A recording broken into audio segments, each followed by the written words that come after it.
ስለዚህ አሁን ህዋት ውስጥ የተፈጠረው ነገር ሌሎች ድርጅቶች ጋር ትርጉም ስላለው እንቅስቃሴ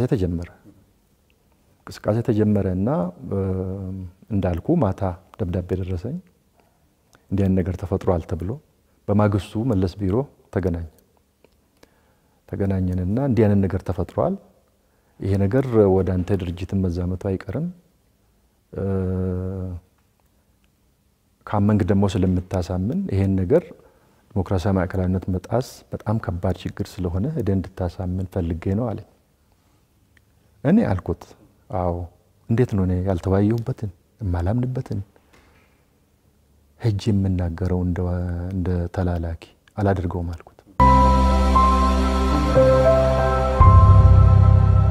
ታላቅ የምስራች በ4,400,000 ብር በአጠቃላይ ክፍያ የቤት ባለቤት ሆኖ ሜሪት ፕሮፐርቲስ በሪል ስቴት ዘርፍ እንዲሁም በኮንስትራክሽን 2 ዓመታትን ያስቆጠረው ድርጅታችን አሁን ደግሞ ሰፊ ሙያዊ ክህሎት ተላብሶ የፖስቴንሽን ኮንስትራክሽን ቴክኖሎጂ ተጠቅሞ በውባ ፒያሳ ዘመናዊ መኖሪያ አፓርትመንት ቤቶችን በተመጣጣኝ ዋጋ አቅርበንሎታል አራዳ ፓርክና ወዳጅነት ፓርክ ከፊትና በስተጀርባ ያደመቁት የውብ መንደራችን 2 ቤዝመንት ያለው እስከ 4ኛው ወለል ደረጃውን የጠበቀ ሞል እንዲሁም ባልተለመደ መልኩ 5ኛና 6ኛ ተጨማሪ መኪና ማቆሚያ ሆኖ ያገለግላል ለደንበኞች ጥራትና ምቾት የሚተጋው ድርጅታችን ሜሪትስ ፕሮፐርቲ በዚህ መንደር መዋኛ ገንዳ ጂምናዚየም ደረጃውን የጠበቁ ሰፋፊ ሊፍቶች ምቹና በቂ መኪና ማቆሚያ ቦታዎች ዘመናዊ የደረቅ ቆሻሻ ማስወገጃ አውቶማቲክ ጄኔሬተር የተገጠመለት የከርሰ ምድር ውሃና ለተለያዩ አገልግሎቶች የሚውሉ ሰገነት አካቷል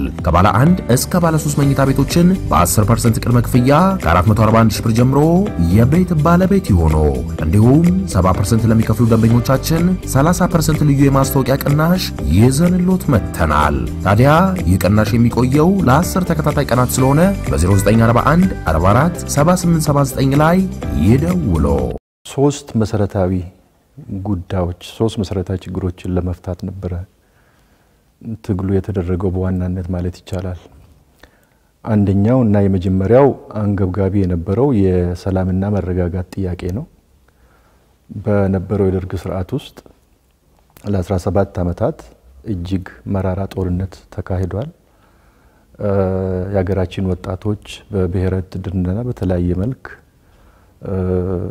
ወደ ጦርነቱ ተማግደዋል ብዙዎቹም ካገር ወጥተዋል ስለዚህ ሰላምና መረጋጋት በተለይ በመጀመሪያዎቹ ወቅት በ1983 ከዛ በኋላም የሽግግር መንግስት ከተመሰረተ በኋላ ሰላምና መረጋጋት ዋነኛው አጀንዳ ነበር ሁለተኛው መሰረታዊ አጀንዳ የዲሞክራሲና የፖለቲካ ጥያቄ ነው የዲሞክራሲ ጥያቄ የፖለቲካ ጥያቄ ቢየስል በርካታ ነገሮችን ያካትታል በዚህ ውስጥ አንዱና ትልቁ ነገር ኢትዮጵያ የብሔሮችና ብሔረሰቦች አገር ስለሆነች ራስ ድል በራስ መወሰን ጥያቄ አንዱ አንገብጋቢ ጥያቄ ነው የነበረው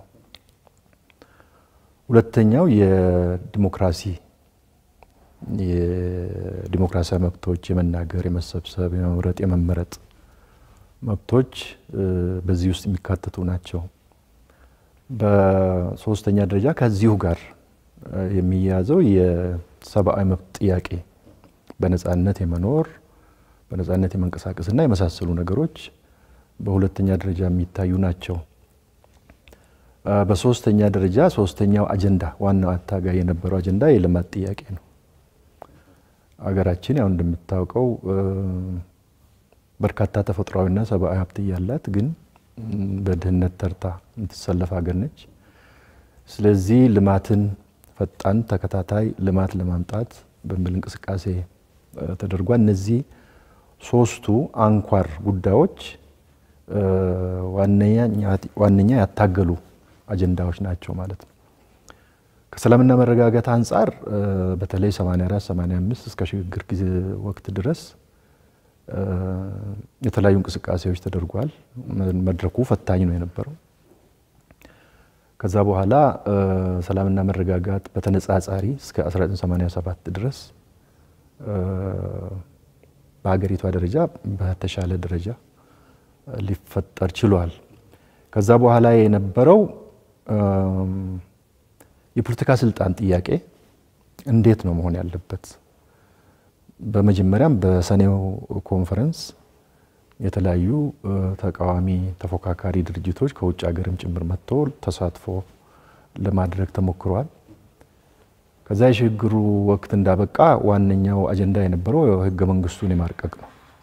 ህገ መንግስቱን ማርቀቅና ማጽደቅ ይሄ አንዱ አብይ ጉዳይ ነበር ማለት ነው። በህገ መንግስቱ መሰረት ነው።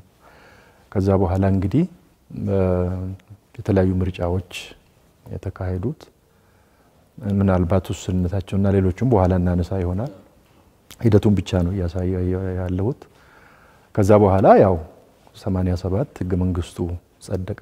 በህገ መንግስቱ መሰረት እነዛ ቅድም ያልኳቸው አጀንዳዎች በተለይ የዲሞክራሲ እና የልማት አጀንዳዎች ቀጠሉ። ከ83 በኋላ እስከ 93 ዓመተ ምህረት ድረስ በልማት በኩል ብዙም የተሳካ ስራ ተሰርቷል ማለት አይቻልም። ከ93 በኋላ በተነጻጻሪ ከልማት አንፃር ለ10 ምናምን ዓመታት ተከታታይ እድገቶች ተመዝግቧል ከና ውስንነታቸው ማለት ነው። ከዛ በኋላ እንግዲህ በዚህ ጊዜ ሁለት ትልልቅ ተሐድሶዎች ተደርጓል። 93 አንድ ትልቅ ተሐድሶ የ10 ዓመት ጉዞ ምን ይመስላል፣ ምን ጠንካራና ደካማ ጎኖች አሉ ተብሎ ሰፋ ያለ ተሐድሶ ፕሮግራም ተደረገ። ከ93 በኋላ ደግሞ እንደገና እስከ 2009 ድረስ ደግሞ ዳግም ተሐድሶ እየተባለ የሚጠራው ነው። የመጀመሪያው ግን እዚህ ላይ የ1983 ማነው 93 ተሐድሶ ምን ነበር ግምገማው? እንደው ጠቅለል አድርጎ ሲያገኙት ሁለቱን ነገር እንውሰድ። ለምሳሌ ልማትና የፖለቲካ ጥያቄ ተመልሶ ነበር። የ1993 ትልቁ ግምገማ የ10 ዓመት ጉዞ ምን ይመስላል፣ ምን ችግሮች ተከሰቱ፣ እነዚህ ችግሮች እንዴት ይፈቱ በሚል ሰፊ የግምገማ ዝግጅት ማድረግ ተጀመረ። በኢህአዴግ ስራ አስፈጻሚ ደረጃ በኢህአዴግ ምክር ቤት ደረጃ ችግሮች መታየት መጀመራቸው መገምገም ተጀመረ። እዚህ ላይ ትልቁ ነገር ኢህአዴግ 83 የፖለቲካ ስልጣን በተቆጣጠረበት ጊዜ ከዛ በፊት ለኢትዮጵያ ብዙም ግልጽ ያልነበረ የኢህአዴግ አባል ድርጅቶችም ኢህአዴግም በኮሙኒስት ፓርቲ ኢህአዴግ በኮሙኒስት ፓርቲ ይመራል፣ በኮሙኒስት አይዲዮሎጂ ይመራል ማለት ነው። እያንዳንዱ ድርጅት የራሳቸው የማርክስ ሌኒኒስት ፓርቲ ወይም አደረጃጀት ነበራቸው። በጋራ ደግሞ አንድ የጋራ የላብ አደር ፓርቲ ተመስርቶ ነበር። ያኔ የታሰበው በኢትዮጵያ ደረጃ ሶሻሊዝምን በመገንባት አብዮታዊ ዲሞክራሲ የሽግግር መድረክ ነው። ከዛ ወደ ሶሻሊዝም በመሸጋገር ሶሻሊስት ስርዓት እንገነባለን ነው። ይሄ ነገር 83 ወደ ፖለቲካ ስልጣን በመጣበት ጊዜ ኢህአዴግ ይሄ አጀንዳና ነባራዊ ሁኔታው አልጣጣማል። ስለዚህ ፓርቲ የሚባለው ነገር በግልጽ ፖለቲካ መድረኩንም ሌሎችንም ሳይመራ ተደብቆ ቆየ። እስከ መቼ? እስከ 93 ኦኬ 10 ዓመቱን ሙሉ 10 ዓመቱን ሙሉ በግልጽ የታወጀ ነገር አልነበረም። ሰው ያው ኮሙኒስት ፓርቲው አለ ምንመራው በአብዮታዊ ዲሞክራሲ ወደ ሶሻሊዝም ሽግግር ይደረጋል የሚለው ነው ከጭንቅላቱ በስተጀርባ ያለ። በተጨባጭ ግን ወደ ፖለቲካ መድረኩ ስልጣን ከተቆጣጠረ በኋላ ኢህአዴግ ይሄን ማሳካት አልቻለም። ይልቁንስ የተለያየ እርዳታ ለማግኘት ከምዕራባውያን ጋር መስራት፣ ከወርልድ ባንክ ጋር ከአይኤምኤፍ ጋር መስራት። አይኤምኤፍ ወርልድ ባንክ የኮሙኒስት ተጻራሪ ናቸው። ስለዚህ ተግባርና እንመራበታለን የተባለው አይዲዮሎጂ የሚጋጭ ነበር። ስለዚህ በ93 ይሄ ነገር አካሄዱ እንዴት ነው የሚል ጥያቄ መነሳት ጀመረ። በዋናነት በህወሓት ውስጥ በህዝባዊ ወያነ ሓርነት ትግራይ ውስጥ ጽሁፎች መዘጋጀት ጀመሩ። እያጋጠመን ያለው ችግር ምንድነው? ቀጥሎስ ምንድነው? ወዴት ነው የምንሄደው? የሚል ጥያቄ መነሳት ጀመረ።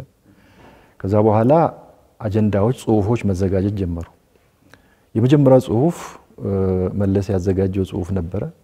በዛ ጽሁፍ ላይ አንድ ወር ሙሉ ውይይት አደረጉ። ሌሎች የኢህአዴግ አባል ድርጅቶች ደግሞ የየራሳችንን ጽሁፍ አዘጋጅተን ወደ መድረኩ እንገባለን ብለን መዘጋጀት ጀመር። የአንድ ወር ውይይቱ መለስ ባዘጋጀው ጽሁፍ ላይ አንድ ወር ውይይት ተደረገና ህወሓት እዛ ጋር ለሁለት ተሰነጠቀ። 93 ላይ ነው ማለት ይሄ። አዎ ከዛ በኋላ ያን አጀንዳ ያልተቀበሉ ቡድኖች አንጃ ተብሎ ተባረሩ ማለት ነው። እነማን ናቸው እንደሆነ ግልጽ ለማድረግ በጣም ብዙ ናቸው። ግን እዚሁ ላይ እንደው አምባሳደር በደንብ እንዲነግሩኝም ስለፈለኩ ነው። የ1993ቱ የፖለቲካል ቀውስ ከባድ ነበረ። ከሐዋሳ እስከ መቀሌ የዘለቀ ነበረ። ያ ማለት ምን ማለት ነው? በህወሓት ቤት ውስጥ ትልቅ ቀውስ ተፈጥሮ ነበረ።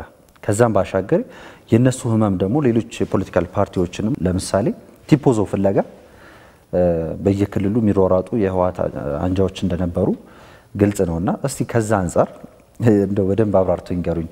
ለምሳሌ በደቡብ አካባቢ ከመቀሌ ትዕዛዝ እንደሚተላለፍ ለኦሮሚያም እንደዚህ እንደሚተላለፍ ቲፖዞ ፍለጋ ይሮራጡ ነበር የህወሓት አንጃዎች ካልተሳሳትኩኝና እስቲ እሱን ንገሩኝ። እርሶ በሰዓቱ የት ነበሩ? ምን አይነት ሁኔታዎችን ታዝበዋል? በመጀመሪያ የልዩነቱ ማዕከል ህወሓት ውስጥ ነው የነበረው። እንዳልኩ መለስ ያን ጽሁፍ አዘጋጀ፣ የቦናፓርቲስት ጥገኛ ዝቅጠት የሚል። ይሄም ራሱ ሌላ ኮንሴፕት ነው፣ ሌላ ትንተና ይፈልጋል። ግን ይሄ አጀንዳ ሰንትራል ጉዳዩ ምንድነው? በእኛ ውስጥ ሙስና፣ ጸረ ዲሞክራሲ እየሰፋ ነው ያለው። ስለዚህ ይሄንን ነገር መታገል አለብን የሚል ሰንትራል እንትን አለው፣ የታሪካዊ ዳራም አለው። ይሄንን አጀንዳ ቅድመ ዝግጅት ሲደረግ አጀንዳው ላይ ውይይት ከመጀመሩ በፊት በህወሓትና በኢህአዴግ ውስጥ የነበረው አንድነት እየላላ መጥቶ ነበር። በዋናነት ልዩነቱ በህወሓት ውስጥ በመለስና በሌሎች በነተወልደ አለምሰገድ፣ ገብሩ፣ ሌሎችም መጥራት ይቻላል ልዩነቱ እየሰፋ መጥቶ ነበር። ልዩነቱን እያሰፋ የሄደው ከኤርትራ ጋር የተፈጠረው አንዱ ቀውስ ነበር። ይሄ ልዩነቱን እያሰፋ መጣ። ስለዚህ በህወሓት ውስጥ ብቻ ሳይሆን በኢህአዴግ በራሱ ውስጥ ሁለት ግሩፕ እየተፈጠረ መጣ። ከመለስ ጋር ቆሞ የነበረው በዚህ በኤርትራ በተለያዩ ጥያቄዎች ካሱ ነበረ፣ ማይኖሪቲ ነበሩ። ሌላው በጣም ሰፊ የኢህአዴግ ስራ አስፈጻሚ ኮሚቴ አንድ ግሩፕ ነው የነበረው። ሁኔታው በዚህ ላይ ያለ ቅድም ባልኩ ሰነድ ላይ ውይይት ተጀመረ። በህወሓት ውስጥ ውይይት ሲጀመር ህወሓት ውስጥ ተፈጥሮ የነበረው ችግር፣ ኢህአዴግ ውስጥ ተፈጥሮ የነበረው አለመግባባት ግልጽ ነበር። ለነገሩ አጀንዳው አንድ ወር ውይይት ተደረገ ተባለ እንጂ ሰው አስቀድሞ ግሩፕ ይዞ ነበር ማለት ነው።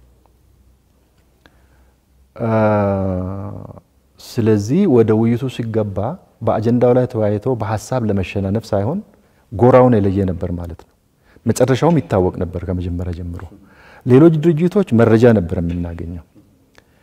በዚህ ጊዜ ሌላው መጥፎ ነገር የነበረው በሐሳብ ለመሸናነፍ አለመዘጋጀት ብቻ ሳይሆን ቅድም እንዳነሳው ቡድን መፈለግ፣ ቲፎዞ መፈለግ። በአደን ላይ በከፍተኛ ደረጃ ቲፎዞ ለመፈለግ የተሰራ ስራ አለ። እኛ ጋር የነበረው እንግዲህ እሱ ሌላ ታሪክ ነው። ስብሰባው ተደርጎ አንድ ወር ቆይተው አንጃ ተብለው እነተወልደ እስከሚባረሩ ድረስ ብዙ ችግር አልነበረም። እነሱ ከተባረሩ በኋላ እኔ ያኔ የክልሉ ፕሬዝዳንትና የድርጅቱ ሊቀመንበር ነበርኩ። አንድ ቀን ቢሮ ተገናኘና ከመለስ ጋር ህወሓቶች ለሁለት ተሰንጥቀው 12ቱ ሰዎች የሚገርም ቅድም ያልኩ በሐሳብ የመሸናነፍ ሳይሆን እንደ ፓርላማ በድምጽ ብልጫ ነው የተለየው። በፖለቲካ ትግል ውስጥ በአይዲዮሎጂ ትግል ውስጥ በድምጽ አይደለም የምትሸናነፉ። እስከ መጨረሻው ድረስ ያለህን አቋም ይዘህ በአቋሜ ላይ ቆመህ ወይ ማሳመን ወይ ማመን፣ በዛ መሰረት ነው የምትሄደው። ነገር ግን አሁን ሰው አስቀድሞ ቲፎዞ ስለነበረና በግሩፕ ተለያይቶ ስለነበረ መግባባትም አይቻልም። መግባባት እንደማይቻል ግልጽ ነበር ማለት ነው። ስለዚህ በድምጽ ብቻ ይለይ ተባለ። በድምጽ ብልጫ ተለየና 12ቱ ሰዎች በድምጽ ተሸነፉ። 15 ለ12 ነው የነበረው። 12ቱ ደግሞ ሌላ ጥያቄ አቀረቡ። ጥያቄያቸው አጀንዳው ከመዘጋቱ በፊት ጉባኤ አስቸኳይ ጉባኤ ተጠራና በጉባኤ ይታይልን አሉ። አይታይላችሁም ተባሉ። ከዛ ለስብሰባ እንመጣም ብሎ ቀሩ። ለስብሰባ ሲቀሩ ተባራቸዋል ተብሎ ደብዳቤ ተጻፈላቸው። ይሄ ጸረ ዲሞክራሲ የለየለት ጸረ ዲሞክራሲ እርምጃ ነው። ስለዚህ አሁን ህወሓት ውስጥ የተፈጠረው ነገር ሌሎች ድርጅቶች ጋር ትርጉም ስላለው እንቅስቃሴ ተጀመረና እንዳልኩ ማታ ደብዳቤ ደረሰኝ። እንዲያን ነገር ተፈጥሯል ተብሎ በማግስቱ መለስ ቢሮ ተገናኘንና እንዲያን ነገር ተፈጥሯል፣ ይሄ ነገር ወደ አንተ ድርጅትን መዛመቱ አይቀርም፣ ካመንክ ደግሞ ስለምታሳምን ይሄን ነገር ዲሞክራሲያዊ ማዕከላዊነት መጣስ በጣም ከባድ ችግር ስለሆነ ሄደህ እንድታሳምን ፈልጌ ነው አለኝ። እኔ አልኩት አዎ እንዴት ነው እኔ ያልተወያየሁበትን የማላምንበትን ሄጄ የምናገረው እንደ ተላላኪ አላደርገውም አልኩት። ከዛ እሱ ትንሽ እንደመናደድ አለ። እኔም እንደዛው እና ምን እናርግ ትለኛለህ አለኝ። ይሄን ነገር በመጽሐፍ የጻፍኩ ነው፣ እዛ ውስጥ በዝርዝር ጽፌያለሁ። እኔ አንተ ራስህ ካሁን በፊት እነ ጊደ ዘርአጽዮንን ረጅም ትግል አድርገን ረጅም የአይዲዮሎጂ ትግል አድርገን እስከ መጨረሻው ድረስ ሞክረን መጨረሻ ላይ ጃኬታቸውን አስወልቀን አባረን ያልከው ሰውዬ ዛሬ በቁራጭ ወረቀት እንዴት 12 ሲኒየር አመራሮች ይባረራሉ? አንደኛ እርምጃውም ትክክል አይደለም፣ አካሄዱም ትክክል አይደለም። እኔ ይሄን አላወያይም ድርጅቴን አልኩ። ምን እናርግ ነው የምትለኝ? ሰዎቹን እናሳመናቸውና ወደ መድረክ ይመለሱ። አራቱ የኢህአዴግ ስራ አስፈጻሚ ኮሚቴ አባላት ናቸው፣ ሌሎቹ ሰንትራል ኮሚቴ አባላት ናቸው። ወደ መድረኩ ይመለሱና የሐሳብ ትግል ይደረግ። ሌሎች ድርጅቶች ደግሞ ሌሎቻችን ደግሞ ሁለታችሁ የምትሉትን ነገር እንሰማና የቱ ነው ትክክለኛው ብለን አቋም እንይዛለን። እሺ ሞክር ተባለ። አንተም ሞክር፣ እናንተም ሌሎቻችሁ ሞክሩ ተባብለን ተለያየ። እኔና ዶክተር ነጋሶ ትልቁ ቤተ መንግስት እነ ተወልደን እነ ስዬን እነ ገብሩን ወደ መድረኩ ተመልሰው ውይይት እንዲያደርጉ፣ ሌሎቻችንም ደግሞ እነሱ የተወያዩትን ነገር አውቀን አቋም እንድንይዝ ለማግባባት ሞከርን። ሁኔታው በዚህ ያለ ኩዴታ እየተደረገ ነው ተባለ። ከኔ ጋር የተወያየው ሰውዬ ኩዴታ ቤተ መንግስት ውስጥ ሊደረግ የተጠነሰሰ ነው፣ ዱለታ እየተደረገ ነው ተባለ። ከዛ በኋላ ወደ መከላከያም ተዛመተ ነገሩ። መከላከያው ሰዎችን መያዝ መፈንቅለ መንግስት ሊደረግ ነው ተባለ። ማን ይሄን የሚያስወራው? ራሳቸው መለስና የመለስ ቡድኖች ማለት ነው። እነሱ አይደሉም አሸንፈው የወጡት፣ መለስ ነው የተሰዋው እንጂ አሁን ያለው ቡድን ማለት ነው። ኦልሞስት አሁን ያሉት የዛኛው ቡድን ደጋፊ ነበሩ። ከዛ በኋላ በጣም አስገራሚ ነው። ኩዴታ የሚባለው የለም በጭንቅላታችን ውስጥ። በቅንነት ነገሩ ወደ አልሆነ ነገር እንዳይሄድ አገር እንዳትፈርስ የሚል ነው የኛ መነሻ። ከዛ በኋላ ከመከላከያም ሰዎችን መያዝ ተጀመረ። ከዛ ነገሩ በዚህ ላይ እንዳለ ነተወልደንም ለማግባባት ሳምንት ወሰደብን። ሳምንት መውሰድ የማይገባው ውይይቱ ጸረ ዲሞክራሲያዊና የተካረረ መሆኑን የምታየው እዚህ ላይ ነው። ላለመሸነፍ መሞከር ማለት ነው። ከዛ በኋላ ምን ይመጣል? በመካከል ደብዳቤ ይላክልኝ ነበር። እናንተ ስብሰባ ሰዎቹ በሌሉበት ስራ አስፈጻሚ ስብሰባ ለማድረግ ነው የተፈለገው። ቅድም ያልኩ የአይዲዮሎጂ ትግል አይደለም ያልኩ ለዚህ ነው። ከዛ በኋላ ሰዎቹ በሌሉበት ስብሰባ ለማድረግ ሲሞከር ሰዎቹ ይምጡ ብለን የጀመርነው እንቅስቃሴ ቅድም እንዳልኩ መፈንቅለ መንግስት ተብሎ እዛ ተፈረጀ። ማአት ሩጫ ተጀመረ። ከዛ በኋላ በመሃል ቢአዴን አብዛኛው የቢአዴን ቡድን ቼርማኑም ሌሎቹም የነተወልደ ቡድን ተቃራኒ ሆነው ቆሙ። ወደነመለሱ ነው። ከዛ በኋላ ምን ይደረጋል? ሰዎቹ እንገባለን፣ እሺ እንገባለን፣ እንወያያለን ካሉን በኋላ አንድ ቀን ስትቀር ብአዴን አንዲት አንቀጽ ያገኛል ከኢህአዴግ ህገ ደንብ ውስጥ አንድ የኢህአዴግ አባል ድርጅት የአስቸኳይ ምክር ቤት ስብሰባ ሊጠራ ይችላል የሚል ማለት ነው። ከሱ በፊት ማስጠንቀቂያዎች ይጻፉ ነበር። በእናንተ ምክንያት ስራ አስፈጻሚ ስብሰባ ለማድረግ አልተቻለም፣ በአገሪቷ ላይ የሆነ አደጋ ቢደርስ ተጠያቂ እናንተ ናችሁ የሚል። እኔም ደግሞ መልስ ሰጥ ነበር በደብዳቤ። አራቱ የስራ አስፈጻሚ ኮሚቴ አባላት ወደ ስብሰባው ተገኝተው እነሱ ባሉበት ስብሰባውን ማድረግ አለብን የሚል መነሻ ነው መነሻችን። ይሄ ደግሞ እየሰራን ነው የሚል ምላሽ ይሰጥ ነበር። በዚህ መካከል እንዳልኩ ብአዴን ያችን አንቀጽ ያገኛል። ያችን አንቀጽ ያገኝና የአስቸኳይ ምክር ቤት ስብሰባ ይጠራል። ከስራ አስፈጻሚ ስብሰባ በፊት ማለት ነው። የኛ የስራ አስፈጻሚ ስብሰባ ያለው ታላቅ የምስራች በ4 ሚሊዮን 400 ሺህ ብር በአጠቃላይ ክፍያ የቤት ባለቤት ሆኖ ሜሬት ፕሮፐርቲስ በሪል ስቴት ዘርፍ እንዲሁም በኮንስትራክሽን 2 አስርት ዓመታትን ያስቆጠረው ድርጅታችን አሁን ደግሞ ሰፊ ሙያዊ ክህሎት ተላብሶ የፖስቴንሽን ኮንስትራክሽን ቴክኖሎጂ ተጠቅሞ በውባ ፒያሳ ዘመናዊ መኖሪያ አፓርትመንት ቤቶችን በተመጣጣኝ ዋጋ አቅርበንሎታል። አራዳ ፓርክና ወዳጅነት ፓርክ ከፊትና በስተጀርባ ያደመቁት የውብ መንደራችን 2 ቤዝመንት ያለው እስከ 4ኛ ወለል ደረጃውን የጠበቀ ሞል እንዲሁም ባልተለመደ መልኩ 5ኛና 6ኛ ተጨማሪ መኪና ማቆሚያ ሆኖ ያገለግላል። ለደንበኞች ጥራትና ምቾት የሚተጋው ድርጅታችን ሜሪትስ ፕሮፐርቲ በዚህ መንደር መዋኛ ገንዳ፣ ጂምናዚየም፣ ደረጃውን የጠበቁ ሰፋፊ ሊፍቶች፣ ምቹና በቂ መኪና ማቆሚያ ቦታዎች፣ ዘመናዊ የደረቅ ቆሻሻ ማስወገጃ፣ አውቶማቲክ ጄኔሬተር የተገጠመለት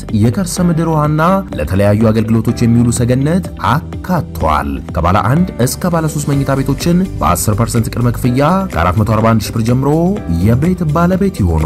እንዲሁም 70% ለሚከፍሉ ደንበኞቻችን 30% ልዩ የማስታወቂያ ቅናሽ ይዘንሎት መተናል። ታዲያ ይህ ቅናሽ የሚቆየው ለ10 ተከታታይ ቀናት ስለሆነ በ0941 44 7879 ላይ ይደውሉ። ሊደረግ አንድ ቀን ስቀር ማለት ነው። እዚህ ጋር የምታየው አሸንፎ ለመውጣት እንጂ እውነት እንትኑን ተከትሎ ፕሮሲጀሩን ተከትሎ የአይዲዮሎጂ ኦር የፖለቲካ ትግል ተደርጎ ወደ መግባባት ለመምጣት የታሰበ አለመሆኑን ታያለ እዚህ ጋር። ከዛ ስናይ ደንቡ ላይ እንደዚህ አይነት ነገር አለ። መቅረት አንችልም። ስለዚህ እሺ ብለን ገባን ምክር ቤት፣ አስቸኳይ ምክር ቤቱ በጣም የሚገርመኝ የምክር ቤት ስብሰባ ነው የነበረው። ከፍተኛ መወጣጠር ስለነበረ ሁላችንም ተፈትሸን ገባን። አዳራሹ 4 ኪሎ ቤተ መንግስት ያለው ሳይሆን ፕራይም ሚኒስተርስ ኦፊስ ተደረገ። ከዛ በኋላ 12ቱ የነተወልደ ቡድን ስብሰባው ተጀመረ። ስብሰባው ዓላማ ተገለጸ።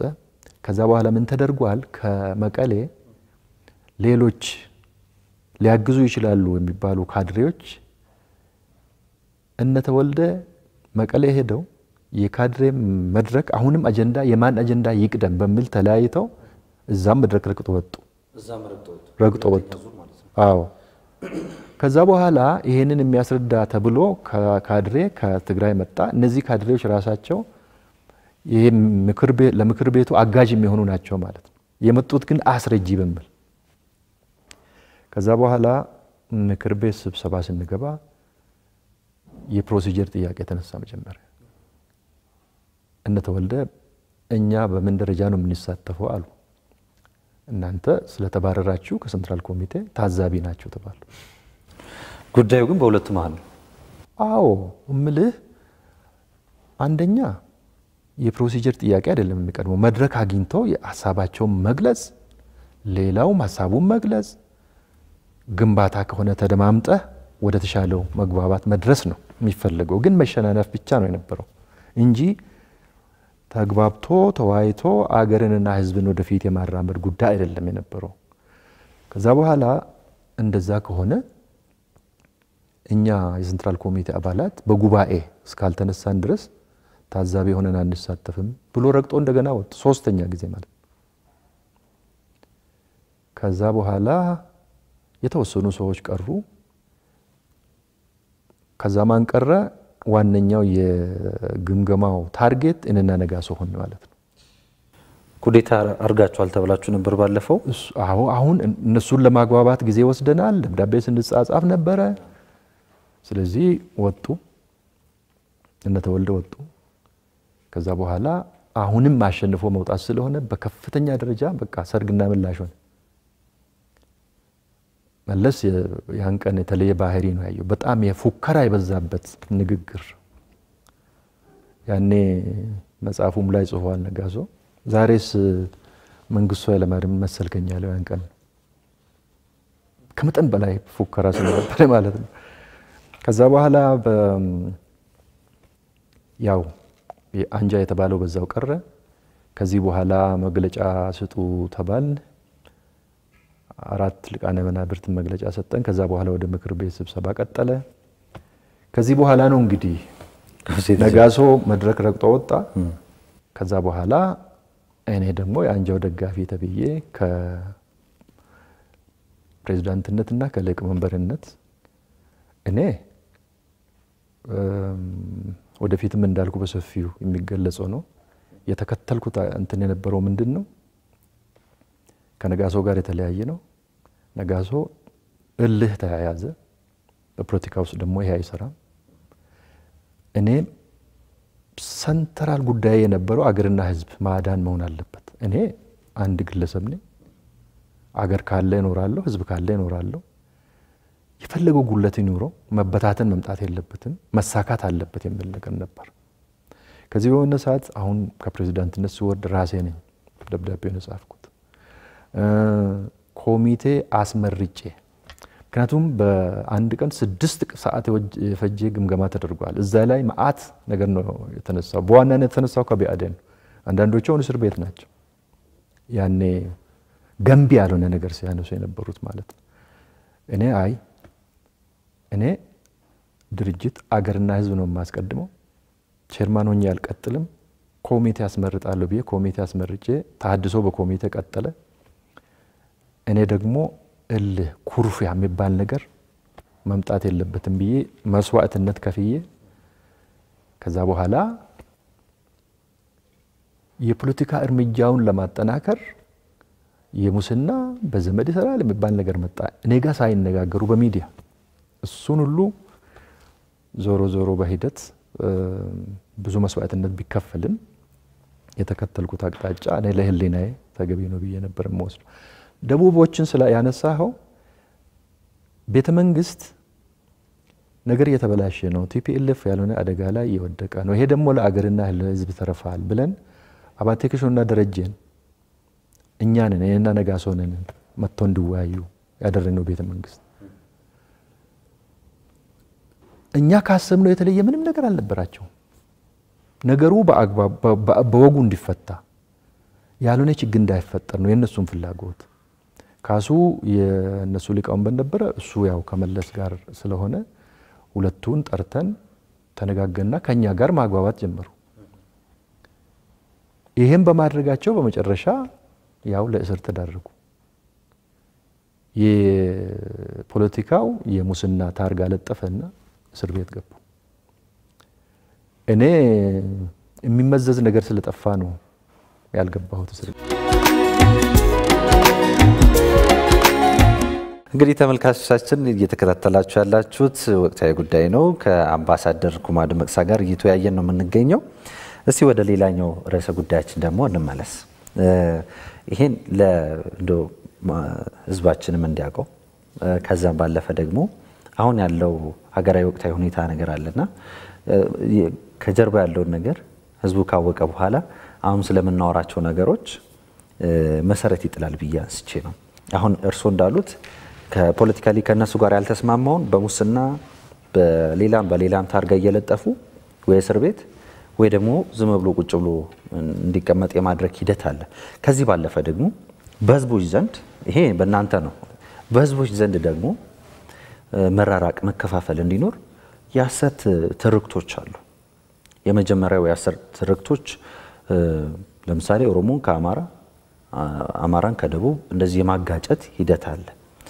ስለዚህ ሚስጥር ምን ያቃሉ አጠቃላይ ደግሞ የሐሰት ትርክት ኢትዮጵያ ውስጥ አለ ብሎ ያምናሉ ወይ ካሉ ምንድነው ምክንያቱ ምንድነው ያመጣው ተጽዕኖ እስቲ ከሱን ጀመር እስቲ አሁን በብልጽግናና በህወሓት መካከል መጨረሻ ላይ ደግሞ አሁን ህወሓት የደረሰበት ነገር በአንድ ጊዜ የመጣ አይደለም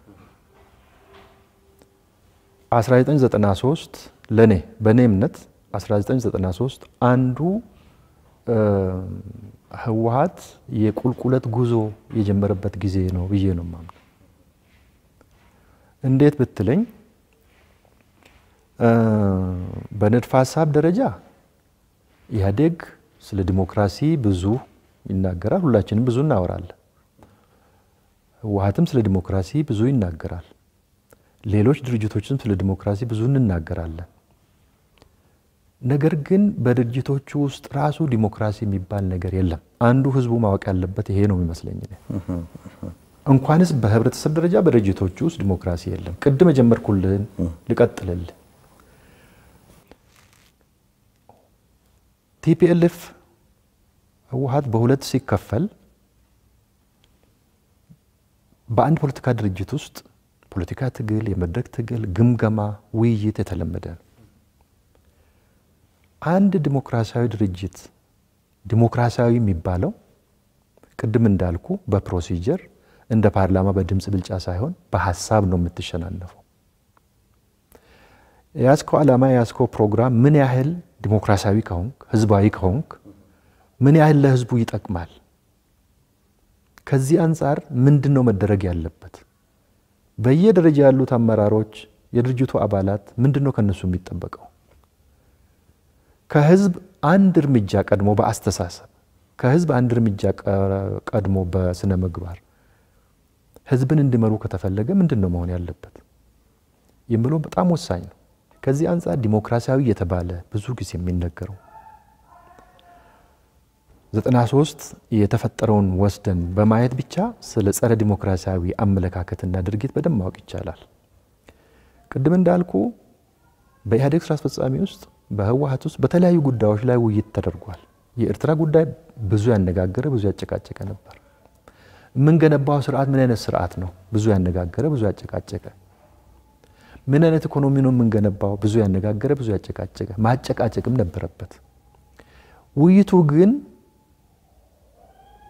እንዴት ነበረ ምን ያህል ገንቢ ነበር ብሎ ነው ዋናው ጉዳይ የውይይቱ ባህሪ ዲሞክራሲያዊነቱ ዋናው እሱ ነው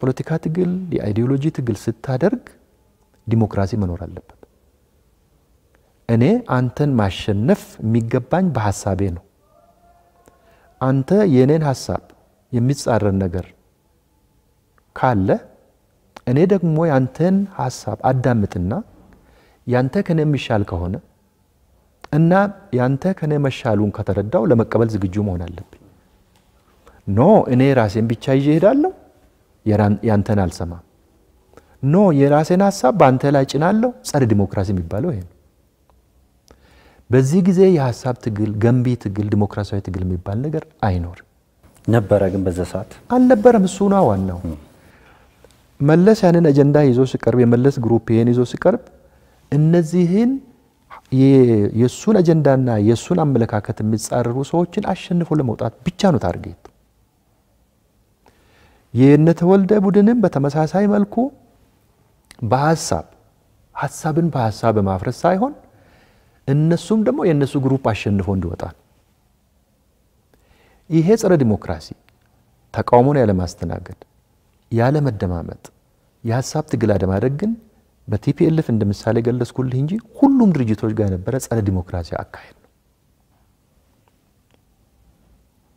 ዲሞክራሲ የሚባለው ነገር ደግሞ ለተቃውሞ ለማዳመጥ መዘጋጀት አለብህ ሐሳብን ለመስማት መዘጋጀት አለብህ ሐሳብን በነጻነት ለመግለጽ መዘጋጀት አለብህ ለመደማመጥ መዘጋጀት አለብህ የተሻለ ሐሳብ ከመጣ ተቀብለ ሽንፈት ሳይሆን የተሻለ ሐሳብ ከመጣ ተቀብለ በጋራ ለመታገል መሆን መቻል አለበት ለሁለት መሰንጠቅን ያመጣ ዋነኛው አጀንዳ አይደለም ለሁለት መሰንጠቅን ያመጣው በኔትወርክ በቤተሰብ ግሩፕ ትፎዞ የማብዛት መጨረሻ ላይ አንድ ወር ነው እየተደረገው አልኩ አይደል መጀመሪያም ይታወቅ ነበር በልዩነት እንደሚጠቃለን ቢኮዝ እንትን ለማ ለመደማመጥ የለም ዲሞክራሲያዊ ባህሪ የለም ዲሞክራሲ ተፈጥሮ የለም ድርጅታዊ ዲሲፕሊንም የለም ማለት ነው የለም ከዲሲፕሊን በላይ የአመለካከት ጉዳይ ነው ወሳኝ አመለካከት ወሳኝ ዲሞክራሲያዊ አመለካከት ስለዚህ የግለሰቦች የበላይነት የታየበት ሂደት ነበር ማለት እንችላለን ባጭሩ ማለት ነው የግለሰብ በላይነት ብቻ ሳይ የግለሰብ በላይነት አንደኛው ግሩፕ ጋር ሌላውንም ግሩፕ በመዋጥ ደረጃ የግለሰብ በላይነቱ አለ የግለሰብ በላይነት ብቻ ሳይሆን ቲፎዞ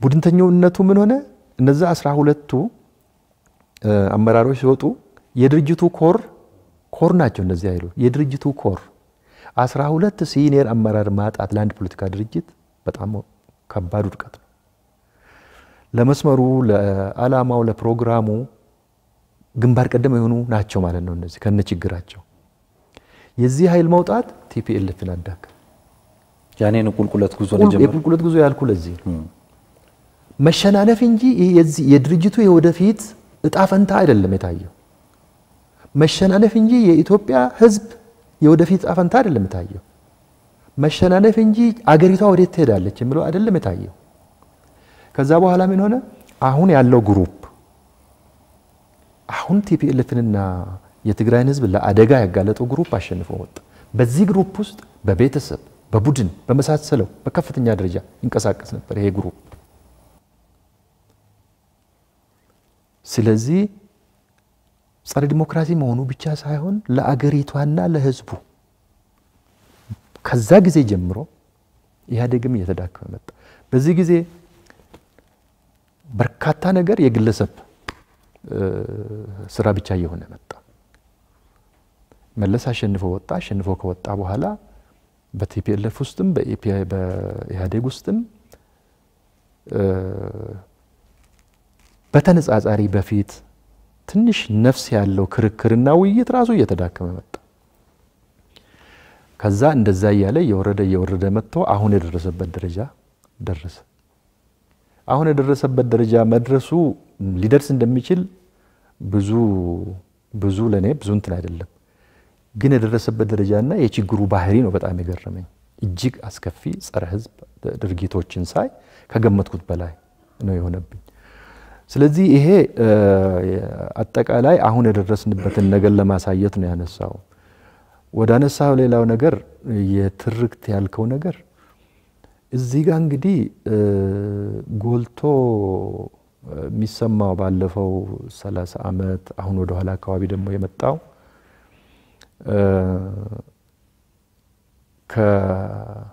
ከኢትዮጵያ ነባራዊ ሁኔታ ጋር የተያዘ የኢትዮጵያ የብዙ ብሔሮች እና ብሔረሰቦች አገር ነች ከመለው ጋር የተያዘ ነው ኢትዮጵያ የብዙ ብሔረሰቦች አገር ነች የሚለው ነገር እኔ የሚያከራክር መሆን አለበት ብዬ አላምንም በግሌ ብትጠይቀኝ ሐቅ ነው ነባራዊ ሁኔታ ነው የነበረ ነው ያለ ነው የሚቀጥል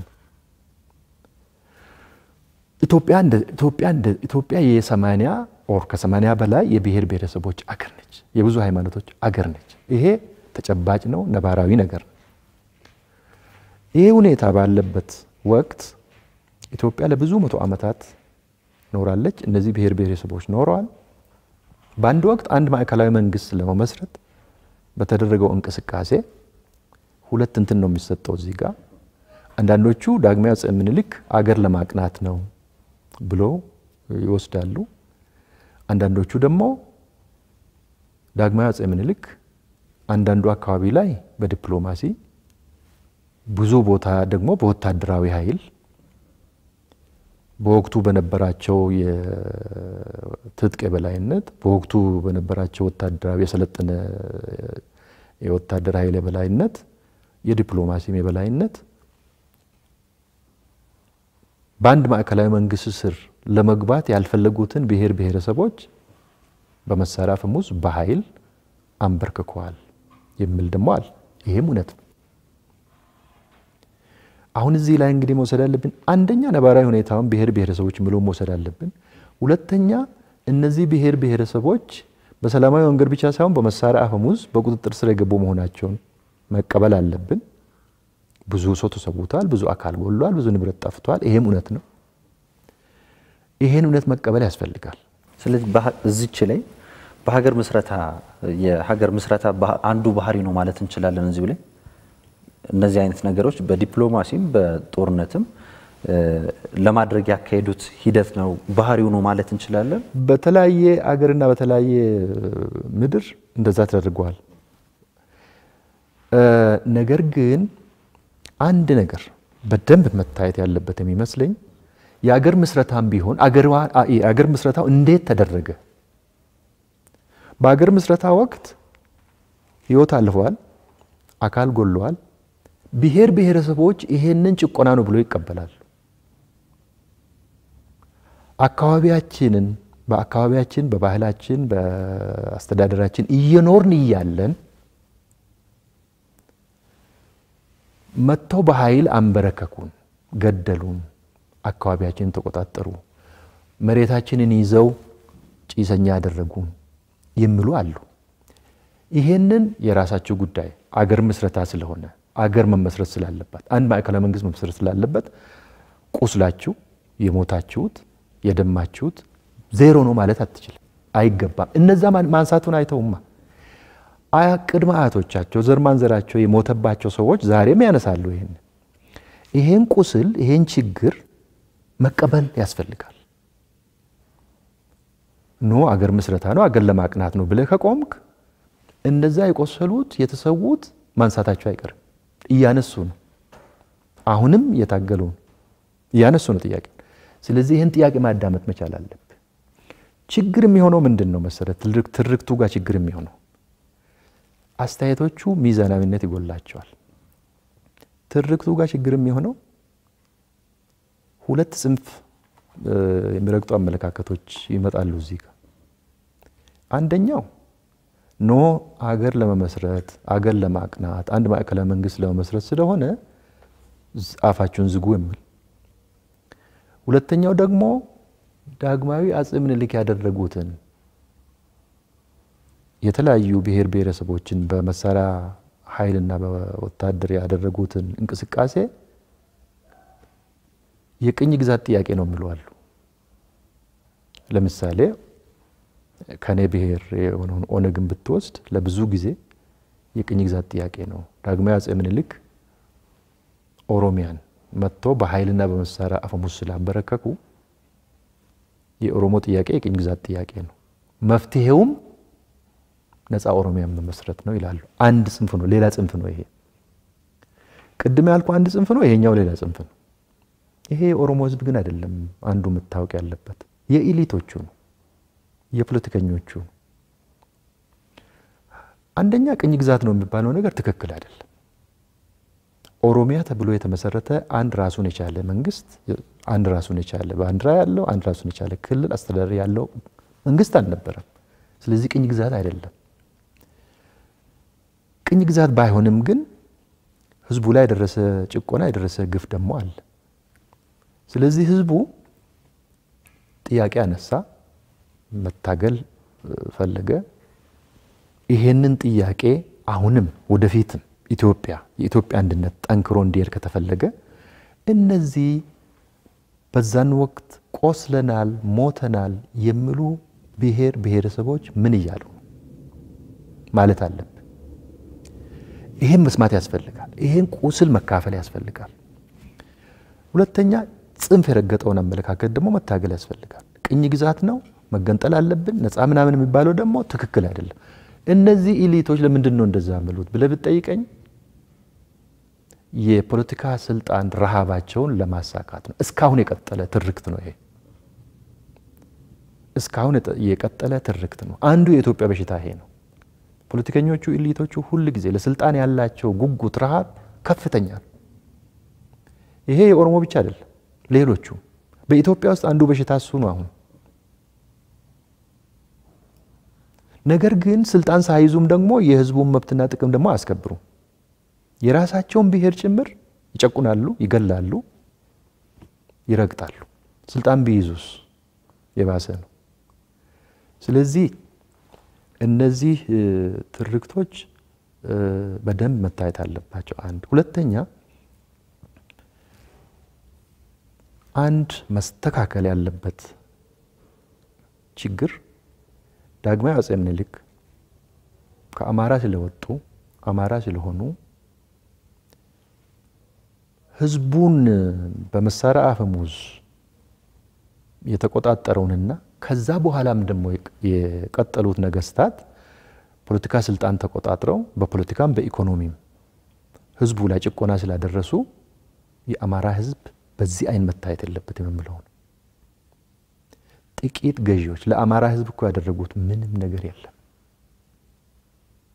የአማራ ህዝብ እንዳውም ከሌሎች ብሔር ብሔረሰቦች በባሰ አብሬ ኖር ያለው ከአማራ ጋር ታግይ ያለው አቃለሁ። ሌላ ምንም ነገር አያስፈልግም። ምንም ያገኘው ነገር የለም። ምናልባት አማርኛ ይናገራል። ስለዚህ አንድ ነው ህዝቡ አንድ። ሁለተኛ ትናንትና ዳግማዊ አፄ ምኒልክ ብሔር ብሔረሰቦችን በቁጥጥር ስር ለማስገባት ያደረጉት እርምጃ ዛሬ በተሳሳተ መንገድ እነዛ የስልጣን ጥመኞች ያልኩ በተሳሳተ መንገድ እያነሱ የህዝቡን ቁስል እየነካኩ ለ50 ዓመትና ከ50 ዓመት በላይ ህዝቡ እርስ በራሱ እንዲጠራጠር አድርጓል። ስለዚህ እዚህ ጋር መታየት ያለበት ነገር ትናንት ተደረገውን ለምሳሌ አንዳንድ ጊዜ ይነሳል ስለ ጨለንቆ ይነሳል ስለ አኖሌ ይነሳል ከኦሮሚያ አንፃር ያንን እንበቀል መባል የለበት። ያ በአንድ ወቅት ተደርጓል።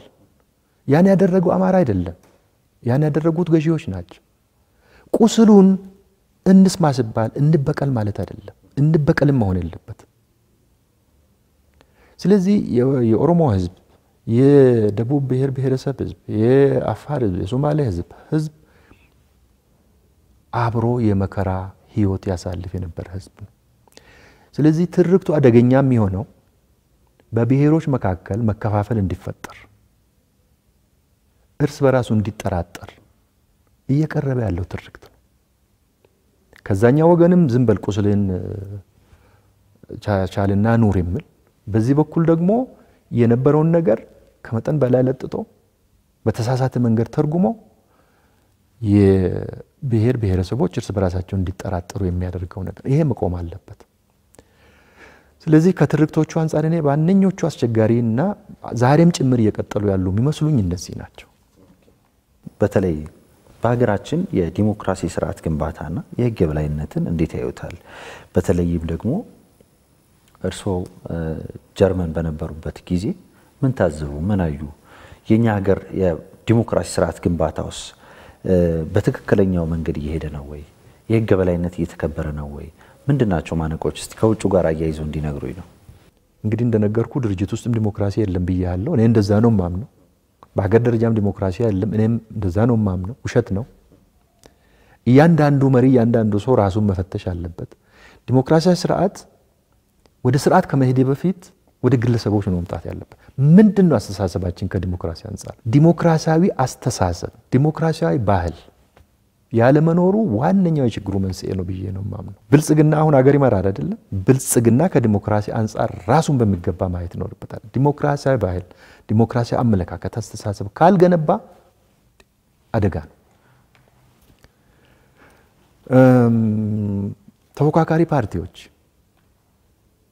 ተፎካካሪ ፓርቲዎች ከሁሉ በፊት እውነተኛ ፖለቲከኛ መሆን አለባቸው። እውነተኛ ፖለቲከኛ መሆን አለባቸው ማለት ለህዝቡ የተለየ አማራጭ ይዞ የሚቀርቡ የፖለቲካ ፕሮግራም ያላቸው ለዛ ፕሮግራም የሚገዙ ዲሞክራሲያዊ አስተሳሰብ ያላቸው ለውድድር የተዘጋጁ መሆን መቻል አለባቸው። አንዳንዶቹን የማየው እውነተኛ ፖለቲከኞች አይደሉም። እንጀራንና ፖለቲካን መለያየት አለብህ። ይሄ ጉለት አለ። ዲሞክራሲን ገንባ ከተባለ ገዢ ፓርቲ ብቻ አይደለም የምትጠብቀው። ገዢ ፓርቲ፣ ተፎካካሪ ፓርቲዎች፣ ህብረተሰብ በዚህ ደረጃ ይሄውን ያልኩ አመለካከት መምጣት አለበት። አንዳንድ ጊዜ ኢትዮጵያ ውስጥ ምንድነው የማይሆነ ገዢ ፓርቲ ብቻ ጸረ ዲሞክራት እንደሆነ እሱ ብቻ ችግር ፈጣሪ እንደሆነ መንግስት ብቻ ችግር ፓርቲው የመራው መንግስት ብቻ ችግር ፈጣሪ እንደሆነ አድርጎ የማየት ነገር አለ። እሱ ያንበሻውን ድርሻ ይይዛል። ተፎካካሪዎችም ዲሞክራት መሆን አለባቸው። እንዴት ነው እነሱ ሊሆን ይችላል? እውነተኛ አሁን ያልኩ ከአንድ ምንጭ ነው የምንቀዳው እኮ እነሱም ከህብረተሰቡ ውስጥ ነው የሚወጡት ብልጽግናም ከዚህ ህብረተሰብ ነው የሚወጣው እነሱም ሊለወጡ የሚችሉት ዲሞክራሲያዊ አስተሳሰብ ዲሞክራሲያዊ ባህልን በመገንባት በሶሳይቲ ደረጃ ፖለቲከኛ ከመሆናቸውና አላማ አለኝ ብለው ከመወዳደራቸው በፊት ዲሞክራሲያዊ ነን አይደለንም ብሎ ራሳቸው መፈተሽ አለባቸው ዲሞክራሲያዊ አስተሳሰብ በድርጅቶቻቸው ውስጥ ማስረጽ አለባቸው ጸረ ዲሞክራሲያዊ የሆኑ አስተሳሰቦችን መዋጋት አለባቸው ፖለቲከኞቹ ኦር ድርጅቶቹ እርስ በራሳቸው አሁን እኮ የተለያየ ፕሮግራም ይዘው የሚታገ ታላቅ የምስራች በ4 ሚሊዮን 400 ሺህ ብር በአጠቃላይ ክፍያ የቤት ባለቤት ሆኖ ሜሬት ፕሮፐርቲስ በሪል ስቴት ዘርፍ እንዲሁም በኮንስትራክሽን 2 ዓመታትን ያስቆጠረው ድርጅታችን አሁን ደግሞ ሰፊ ሙያዊ ክህሎት ተላብሶ የፖስቴንሽን ኮንስትራክሽን ቴክኖሎጂ ተጠቅሞ በውባ ፒያሳ ዘመናዊ መኖሪያ አፓርትመንት ቤቶችን በተመጣጣኝ ዋጋ አቅርበንሎታል። አራዳ ፓርክና ወዳጅነት ፓርክ ከፊትና በስተጀርባ ያደመቁት ውብ መንደራችን 2 ቤዝመንት ያለው እስከ 4ኛ ወለል ደረጃውን የጠበቀ ሞል እንዲሁም ባልተለመደ መልኩ 5ኛና 6ኛ ተጨማሪ መኪና ማቆሚያ ሆኖ ያገለግላል። ለደንበኞች ጥራትና ምቾት የሚተጋው ድርጅታችን ሜሪትስ ፕሮፐርቲ በዚህ መንደር መዋኛ ገንዳ፣ ጂምናዚየም፣ ደረጃውን የጠበቁ ሰፋፊ ሊፍቶች፣ ምቹና በቂ መኪና ማቆሚያ ቦታዎች፣ ዘመናዊ የደረቅ ቆሻሻ ማስወገጃ፣ አውቶማቲክ ጄኔሬተር የተገጠመለት የከርሰ ምድር ውሃና ለተለያዩ አገልግሎቶች የሚውሉ ሰገነት አካቷል። ከባለ 1 እስከ ባለ 3 መኝታ ቤቶችን በ10% ቅድመ ክፍያ ከ441 ሺህ ብር ጀምሮ የቤት ባለቤት ይሆኑ። እንዲሁም 70% ለሚከፍሉ ደንበኞቻችን 30% ልዩ የማስታወቂያ ቅናሽ ይዘንሎት መተናል። ታዲያ ይህ ቅናሽ የሚቆየው ለ10 ተከታታይ ቀናት ስለሆነ በ0941 44 7879 ላይ ይደውሉ። ዲሞክራሲያዊ መንገድ እና የህግ የበላይነትን እንዴት ያዩታል? ከዚህ ጋር አያይዞ እንዲመልሱልኝ ነው። ሀገር እመራለሁ የሚሉ ግለሰቦች ፓርቲ ውስጥ ገብተው ራሳቸውን እንደ ሀገር ያዩም እንደነበር ያው እንግዲህ ጊዜ አሳይቶናል። በዚህ ሂደት ውስጥ ምን ተማረን? ምን ታዘቡ? እርሶስ ምን መስተካከል አለበት? እስቲ ከለውጡ በኋላ በርካታ ሊቆጠሩ የሚችሉ ውጤቶችና ድሎች ተገኝተዋል። አንደኛው ቅድም ካልኩ ጸረ ዲሞክራሲያዊ ዝንባሌ ጸረ ዲሞክራሲያዊ አስተሳሰብ በድርጅት ውስጥ በፓርቲ ውስጥ የነበረውን በተግባር መለወጥ የፖለቲካ ምንድነው የዲሞክራሲያዊ ምህዳሩን እናስፋ ብሎ እርምጃ ወሰደ ይሄ መንግስት። በዚህ ጊዜ የተለያዩ ድርጅቶች በሰላማዊና በህጋዊ መንገድ ሁለቱ በጣም ጠቃሚ ነገሮች ናቸው። በሰላማዊና በህጋዊ መንገድ ገብቶ ይታገሉ። በጣም ትልቅ ድል ነው ይሄ ትልቅ ውጤት ነው። ከዛ በኋላ ምን ሆነ ነው? ከዛ በኋላ አንዳንዶቹ በሰላማዊ መንገድና በህጋዊ መንገድ እንታገላለን ብሎ የመጡት መጀመሪያ ያፈረሱት ምኑን ነው? ህጉን። ቀጥሎ ሰላማዊ የሚባለውን በእኔ እምነት አንዳንዶቹ በሽግግር ጊዜ የነበረውን ነው የደገሙት። አንድ እግር በሰላም መድረክ ላይ ሌላውን እግር ጫካ ሽፍትነት። ይሄ ምን አስከተለ? የመጣው ለውጥ ተረጋግቶ እንዳይሳካ መንግስት ተረጋግቶ እንዳይሰራ እሱ ብቻ ግን አይደለም። እኔ የኦሮሞንና የኦሮሞን አቃል ምዕራብ ወለጋ ምንድነው የሆነው? ጉጂ ምንድነው የሆነው? እጅግ አሰቃቂ በሚዲያ የቀረበው በጣም ትንሹ ነገር ነው። የገዛ ብሔር የገዛ ህዝብ ታርዷል፣ ተገሏል። ሌላ ምንም የማያውቅ አማራ በመሆኑ ብቻ ታርዷል፣ ተገሏል። ስለዚህ ዲሞክራሲያዊ ምህዳር ማጥፋት የተባለው ነገር ሌላ ቀውስ ውስጥ ነው የገባው። ይሄንን ቅድም ምን ብለኛል? ወጣቱ አንባቢ ነው ብለኛል። ኦኬ እስማማበታለሁ። ከዘመኑ ጋር እድገት አለ፣ ግን መጠየቅ አለበት። ምክንያታዊ መሆን መቻል አለበት። አሁን እኔ ኦሮሞ ስለሆንኩ ብቻ አንድን የኦሮሞ ድርጅት በጭፍን አይደለም መደገፍ ያለበት። አላማው ምንድነው? ህዝቡ ከዚህ ምንድነው የሚጠቀመው? ምንድነው የሚያገኘው? ዝም ብለ አይደለም የምታመልከው። መጠየቅ አለብህ፣ ማመዛዘን አለብህ። ስለዚህ ይሄ ነገር ካልተስተካከለ ዲሞክራሲ ስለማይሳካ ማለት ነው። ሁለተኛ የህግ በላይነት ዲሞክራሲና የህግ በላይነት ያልኩ ይሄ በጣም መሰረታዊ ነገር ነው።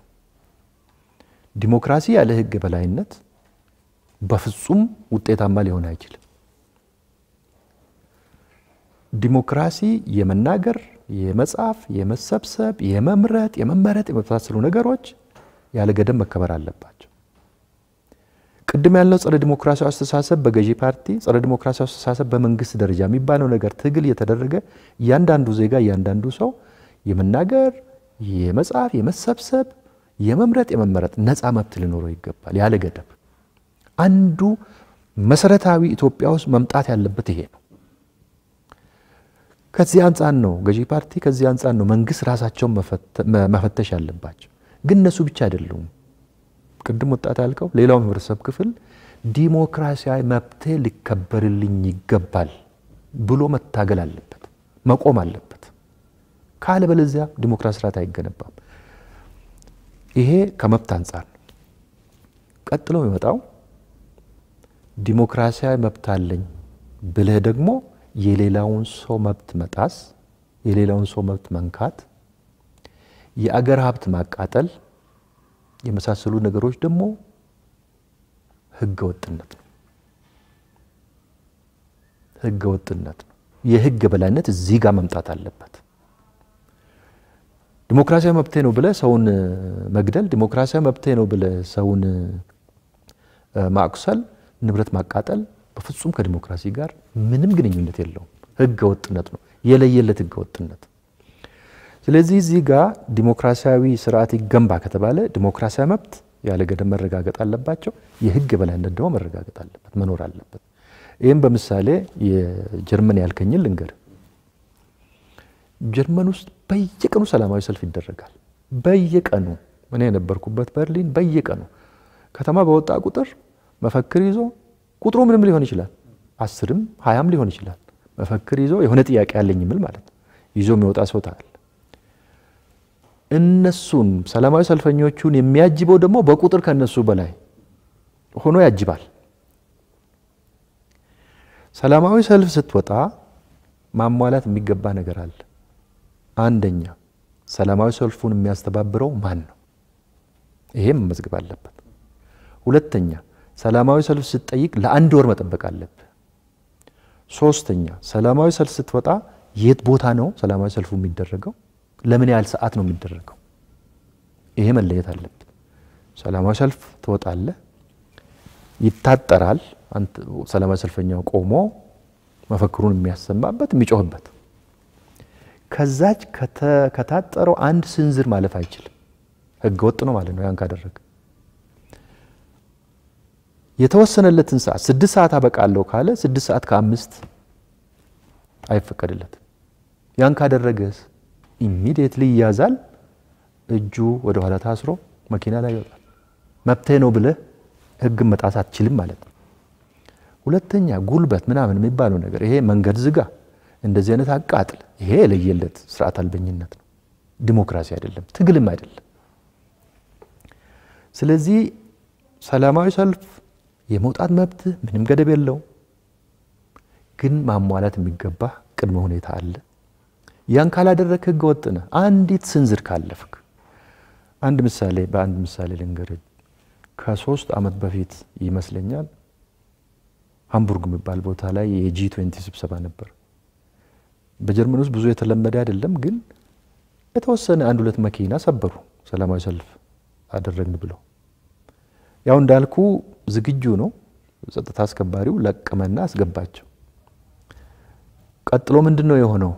ወደኛ ሌላ በሽታ ነው ይመጣል። ቀጥሎ ምንድነው የሆነው? እነዚህ ሰዎች 3 ወር በሞላ ጊዜ ውስጥ ግማሹ 10 ዓመት፣ ግማሹ 15 ዓመት፣ ግማሹ ምናምን ዓመት ተፈረደበት። እዚህ ላይ ምንድነው የህግ አስከባሪ ጸጥታ አስከባሪ ብቻ ሳይሆን የህግ አካል የፍትህ አካሉ ራሱ ጠንካራ ነው ማለት ነው። የህግ በላይነት የተረጋገጠ የህግ በላይነት ማለት ይሄ ነው። ህግ ጥሰሃል፣ ንብረት አቃጥለሃል፣ መኪና ሰብረሃል፣ ወንጀለኛ ነህ። ዲሞክራሲ ሌላ ነው። አዎ ዲሞክራሲ የሚባል ነገር የለም። ሰው እየገደልክ ንብረት እያቃጠልክ። እኔ የለየለት ወንጀል ሰርተው የህዝብ ንብረት አቃጥለው መቼ ነው የሚፈረድባቸው ላሉ አንዳንድ ጊዜ መቼ ነው በሚዲያ የምሰማው ብዬ ከታተላል የለም አንዳንዱ ውስብስብ አይደለም ለምንድን ነው አመታት የሚወስደው ምን ማለት ነው ይሄ ነው መኪና መስበርም ሰው መግደልም ማስቀጣ ከሆነ ወንጀለኛ ነው የሚበዛው ማለት ነው ሰው ይገደለ ምን ሆነ ንብረት ያቃጠለው ምን ሆነ የሚል አመለካከት ያመጣል ስለዚህ እዚህ ጋር የአመለካከት ግንባታ ያልኩ እንደተጠበቀ ሆኖ የህግ የበላይነት ከዲሞክራሲ ጋር መተሳሰር አለበት አንድ ይሄንን የሚሰሩ ተቋማት የዲሞክራሲ ተቋማት ደግሞ መጠናከር አለባቸው መገንባት አለባቸው ይሄም ይጎላልኛ ጋር ሁለተኛ ከለውጡ በኋላ ከዚህ ጋር ማነሳው ነገር ብዙ ጊዜ በአመራሮቹ ሲነገር ሰማለሁ ኢትዮጵያ ለዲሞክራሲ አዲስ ነች ዲሞክራሲ ባህል የለንም አምባገነን ከመሆን ሆደ ሰፊነት ወይ ቻይ መሆን ይሻላል በሁሉም ላይ ክርክር የለኝም ተቃውሞ የለኝም ነገር ግን ሆደ ሰፊነት መምጣት ያለበት በእኔ አመለካከት በውይይት በመከራከር በመነጋገር ሰላማዊ ሰልፍ በማድረግ የሰውን ጫፍ ሳትነካ ንብረት ሳታቃጥል እዛ ጋር ወደ ሰፊ መሆን ተገቢ ነው ክርክር ለተቃውሞ መዘጋጀት ተቃውሞን ለመስማት መዘጋጀት እዚህ ላይ ማስተማር እዚህ ጋር ወደ ሰፊ መሆን ጥሩ ነው ሰው የገደለ ንብረት ያቃጠለ ወደ ሰፊ ብሎ ነገር የለም እዚህ ጋር በዛቹ ሰከንድ በዛቹ ደቂቃ ህግ የጣሰ ሰው ዲሞክራሲ ነው ተብሎ መለቀቅ የለበትም ይሄ መለመድ የለበትም ብዬ ነው ማምነው የግል አስተሳሰብ እንደዛ ነው ማምነው ዲሞክራሲና የህግ የበላይነት አብሮ የሚሄዱና ማይነጣጠሉ ነው የሚባለው እዚህ ጋር ነው አሁን ወደ ሰፊ እንሁን የገደለውንም ንብረት ያጠፋውንም ያ የሞተውስ መሞት አለበት እሱም እኮ መብት አለው ለዓለም ሞት የመኖር መብት አለው ስለዚህ ህግ በተዘዋዋሪ ህግ እየጣስክ ነው ማለት ነው ወደ ሰፊ ይሆናሉ ብለ ይሄ አይሰራም መስራትም የለበትም ስለዚህ ሰው ዲሞክራሲን ህጋዊ በሆነ መንገድና ሰላማዊ በሆነ መንገድ ብቻ ነው መጠቀም የሚገባው ይሄን ማከብር መንግስት የተጣመመ ዲሞክራሲ ነው የሚገነባው ከገነባ ስለዚህ ይሄ መስተካከል አለበት ብዬ ነው ማምነው ወደ መጀመሪያው ለማለስወትና በተለይ ከ1981 እስከ 87 ባለው ሂደት ውስጥ ያው ጅምር የሆኑ ስራዎች ተሰርተዋል በተለይ 87 ላይ ህገ መንግስቱ ከመጽደቁ በፊት እውነት ህዝቦች ተማክረዋል ወይ የህዝቦች የቃል ኪዳን ሰነድ ነው ይባላል ህገ መንግስቱ የምር የቃል ኪዳን ሰነድ ነው ወይ ከዛው ጋር አያይዞ እንዲመልሱልኝ አንቀጽ 39 እና አንቀጽ 39 1 2 እያሉ የሚቀጥሉ ክራይቴሪያዎች አሉ ለክልሎች የሚሰጡ መብቶች ማለት ነው እነዛ መብቶች በሀገር ግንባታ ሂደት ውስጥ ምን አይነት ማነቆ ሆኖ አሳልፈዋል ማነቆ ከሆኑ የተሻለም ነገር ካመጡም እስቲ እንገሩኝ ብዬ ነው ግን ህዝቦች ተማክረዋል ወይ ከሱን ጀምር ከሁሉ በፊት ህገ መንግስት ከነ ችግሩም ከነ ውስንነቱም ህገ መንግስት ያላት አገር ትኑር ብሎ መነሳት አውንታዊ ነው ጤናማ አስተሳሰብ ጤናማ አስተሳሰብ ሁሌ ነገሮችን ስንመዝን ሚዛናዊ ነው ያልኩት ለዚህ ነው ህገ መንግስት ምንም ይሁን ምን ስለዚህ የኢትዮጵያ አሁን ያለው ህገ መንግስት ጸድቋል ሂደቱ እንዴት ነበር ዛሬ ላይ ሆነ 83 ዛሬ ላይ ሆነ 87 ልገምግም ካልክ አሁንም ምክንያታዊነትና ሚዛናዊነት ይጠፋል በዛን ጊዜ የነበረው ተጨባጭ ሁኔታ ምን ነበር ዛሬ ችግር ስለተፈጠረ ያኔ የነበረው ነገር ሁሉ በዜሮ ማጣፋት እኔ ተገቢ አይመስለኝም ትክክልም አይመስለኝም አንደኛው ችግራችን ይሄ ነው ስለዚህ 87 ላይ ህገ መንግስቱ ሲረቀቅ ስለነበርኩበት አቃለሁ አሉ የሚባሉ ምሁሮች ተሰባሰቡ የተወሰነ መነሻ ሐሳብ አቀረቡ ነፍሳቸውን ማርና እነ ክፍለ ወዳጁ አይነቶቹ ባለሙያዎች ናቸው ሌሎቹም ነበሩ መነሻ ሐሳብ ቀረበ መነሻው ሐሳብ ከቀረበ በኋላ ረጅም ጊዜ ወሰደ ረቂቁ ማለት ነው እሱ አንድ ደረጃ ላይ ከደረሰ በኋላ የህገ መንግስቱ አንኳር የሚባሉ ጉዳዮች ተለዩ እነዚህ አንኳር ጉዳዮች ህዝቡ እንዲወያይባቸው ተደረገ ሁሉም ህዝብ አንዳንድ ጊዜ የሚሰማው የአማራ አልተወያየ ምናምን እኔ አለኝ ቃለ ጉባኤ ከአማራ ስንት ሰው ተሳተፈ ከኦሮሚያ ስንት ሰው ተሳተፈ የትናንት ታሪክ እኮ ነው ያ በዛ አንኳር የህገ መንግስት ጉዳዮች ላይ ውይይት ከተደረገ በኋላ ምን ተደረገ ለሁሉም ክልሎች እንትን ተሰጠ የህገ መንግስት አርቃቂ ጉባኤ እንዲካሄድ ጉባኤ ተጠራ ከአዲስ አበባ ጭምር ማለት ነው አዲስ አበባ ያኔ ክልል ስርዓት ነበር የሚባለው ከአዲስ አበባም ጭምር ሰዎች ተገኙ ህገ መንግስት ጉባኤ ተጠራ በህገ መንግስት አርቃቂ ጉባኤው ህገ መንግስቱ ጸደቀ ከዛ በኋላ በህገ መንግስቱ መንገድ መተዳደር ተጀመረ እዚህ ጋር ስንት ሰው ተሳተፈ ምን ያህል ሰው ነው የተሳተፈው ዛሬ ላይ ሆነ ስትመዝን ተሳትፎ ምን ያህል ዛሬ ላይ ስንመዝን የተዋጣለት ነው ብለን መገምገም እንችላለን እውነቱን ግን መካት ትክክል አይደለም ውይይት አልተደረገም ማለት አይቻልም ትክክልም አይደለም ውይይት ተደርጓል በቂ ነው አይደለም ሊያነጋግር ይችላል አንድ ይሄ ነው ሰው ሚዛናዊ መሆን አለበት ብዬ የምለው አንድ ሁለተኛ በዛን ጊዜ ህገ መንግስቱ የተረቀቀው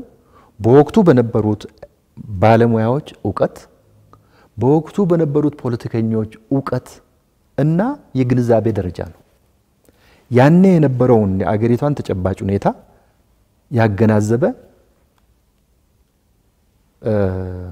ህገ መንግስት ነው ለማርቀቅ ተሞክረው እዚህ ላይ መረሳት የሌለበት የፈለገው ሰው ህገ መንግስቱን መቃወም ይችላል መከራከር ይችላል የህገ መንግስቱ አብዛኛዎቹ አንቀጾች በጣም ያደገ ህገ መንግስት ነው ዘመናዊም ነው ለምሳሌ ስለ ሰብአዊ መብትና ስለ ዲሞክራሲያዊ መብት ምንድነው የሚወጣለት ሌሎቹንም ማንሳት እንችላለን ስለዚህ ይሄን ህገ መንግስት ማግኘታችን ከነውስንነቱም ቢሆን ህገ መንግስቱ መኖሩ በዚህ ህገ መንግስት መሰረት መተዳደራችን አውንታዊ ነው ማለት አለበት ሰው ይሄን ካለ በኋላ ወደ አንቀጾቹ ስንመጣ ብዙ ጊዜ ያነጋገረው አንቀጽ 39 ያንቀጽ 39 መነሻ ኢንቴንሽን ያን ጊዜ ምንድነው እንደምናስተዋውሰው የብሔር ብሔረሰቦች ራስ ዕድል በራስ የመወሰን ጥያቄ ጎልቶ ነው የሚታይ የነበረው በዛን ጊዜ ካሁኑ የበለጠ የብሔር ብሔረሰቦች ራስ ዕድል በራስ የመወሰን እስከ መገንጠል የሚባለው ነገር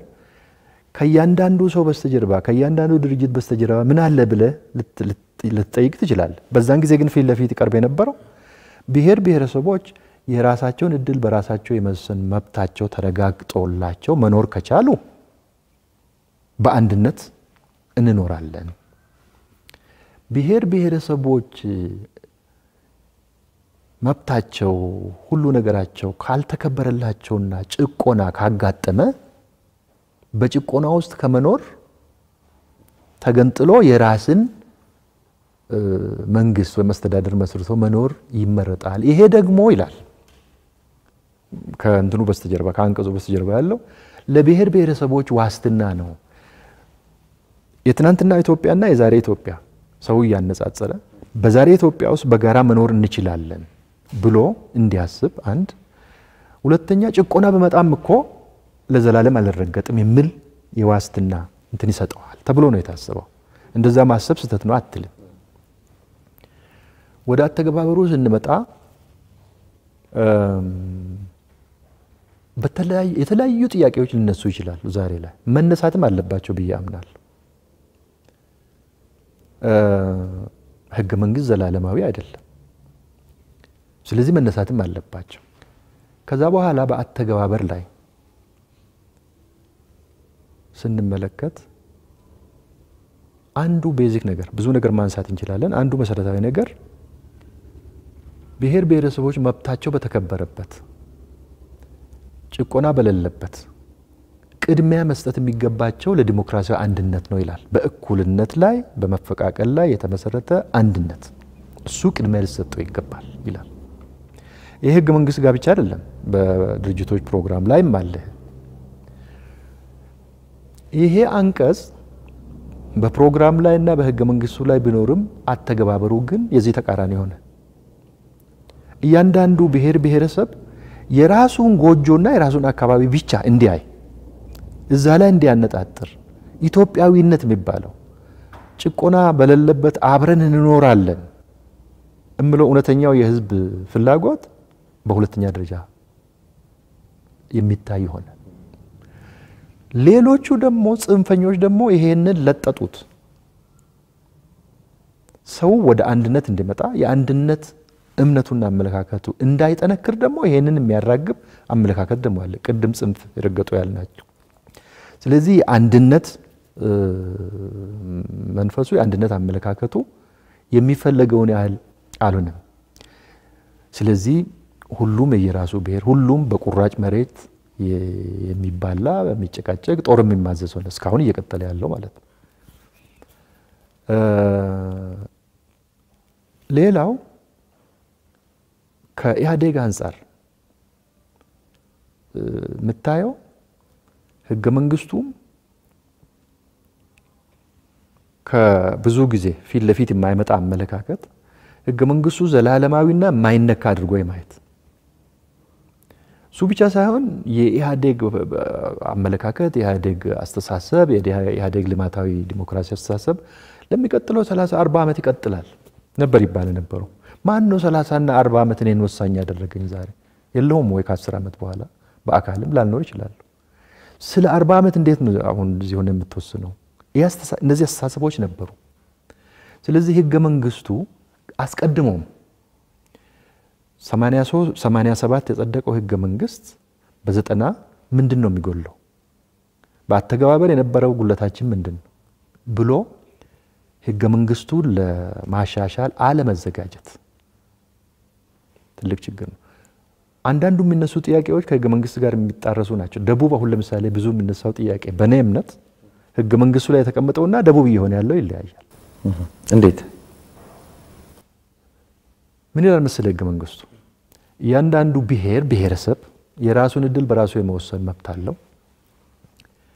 ክልሌ ነው በሚለው ላይ ክልላዊ አስተዳደርና ተቋም ማቋቋም ይችላል። አንቀጽ 39 4-5 አንቀጾች ንዑስ አንቀጾች አሉት። ይሄንን ይላል። ደቡብን ግን እኔም ጭምር አለሁበት የደቡብ ብሔር ብሔረሰብ አልን እንጂ እያንዳንዱን ብሔር ህገ መንግስቱ ላይ በተቀመጠው መንገድ አይደለም አንድ ላይ ተደረገው። ከዚህ ጋር የሚጋጭ ነገር ልንገር። ሐረሪ በጣም ትንሽ ክልል ነች። ክልል ነው ግን ወላይታ፣ ሲዳማ ሌሎቹም መውሰድ ይችላል። ይሄን ጥያቄ ቢያነሱ ማንሳታቸው ተገቢና ህገ መንግስታዊ ነው። መጥፎም ቢሆነው እና የተሳሳተ የሚሆነው ክልል አልሆንኩም ወረዳ አልሆንኩም ብሎ ጦር መምዘዝ ነው ትልቁ አደገኛ መስተካከል አለበት። ህገ መንግስቱን እንዴት እናሻሽለው በውይይት እንዴት እንፍታው ነው መባል አለበት።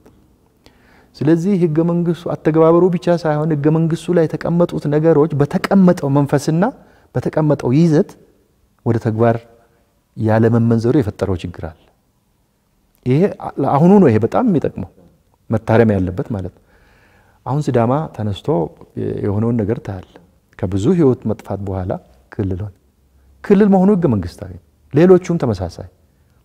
አሁን እንደሰማሁት ጥናት እየተደረገ ነው የሚባል ሰማለሁ። ለኔ ዋናው መሰረታዊ ነገር ህገ መንግስቱን ማሻሻል ነው። ሁለተኛው ውሳኔው ለህዝብ መተው ነው። ህዝቡ እንዲወያይበትና ይጠቅመኛል ይሄ ትክክለኛ ነው ብሎ እውነተኛ ውይይት እንዲያደርግ ማድረግ ነው። እዚህ ውስጥ ሌላ በሽታ አለ። ግን የሆነች ወረዳ ስትመሰረት ወረዳ አስተዳዳሪ ሆናለሁ ብሎ ከስልጣኑና ከጥቅሙ ጋር የሚያያዝ ፍጡር ደግሞ አለ። የሆነ ክልል ሲመሰረት የክልል ፕሬዝዳንት ወይም ደግሞ ሌላ ሆናለሁ ብሎ ደግሞ የሚያስብ አለ።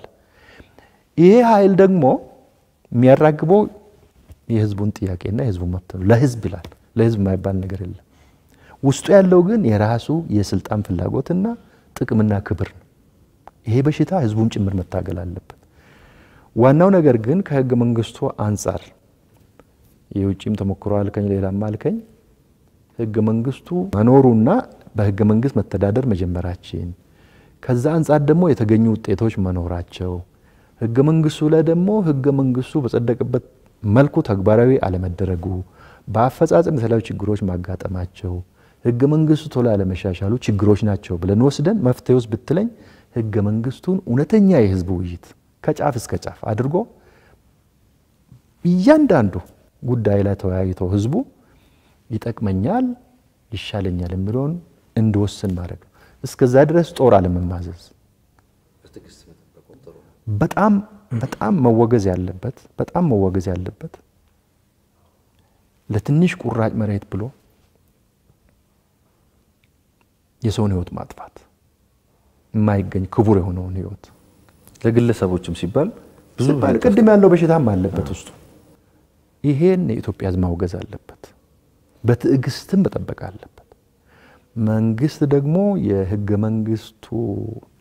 መንግስት ሊኖረን ግድ ነው ካለበለዚያ መኖር አይቻልም እንደ ሀገር ስለዚህ ከግራም ከቀኝም ከዛም ከዚህ የሚቀርቡት ነገሮች በውይይት በብስለት በባለሙያም የተደገፈ ከረጅም አመታት ልምድን በመነሳት ህገ መንግስቱን በውይይት ማሻሻል እሱ ብዙ ነገር ይፈታል ብዬ አስባለሁ እዚሁ ላይ የመጨረሻ ጥያቄ ላድርገውና በተለይ አሁን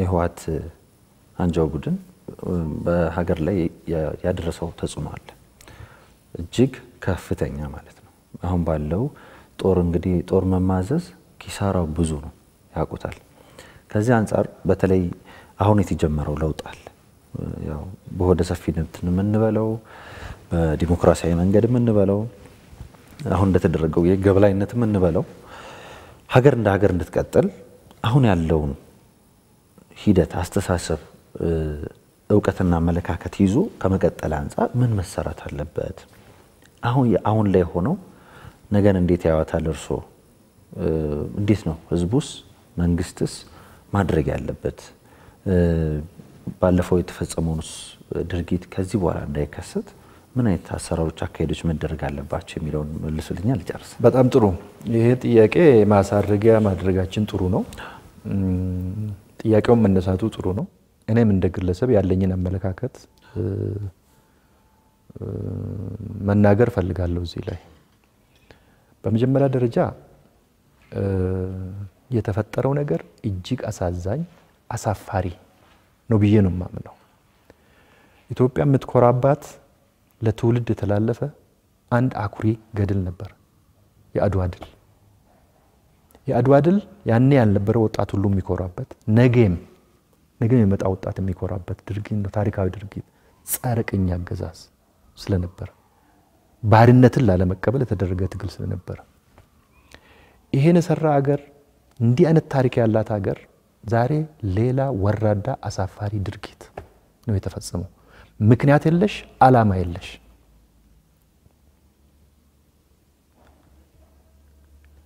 እኔ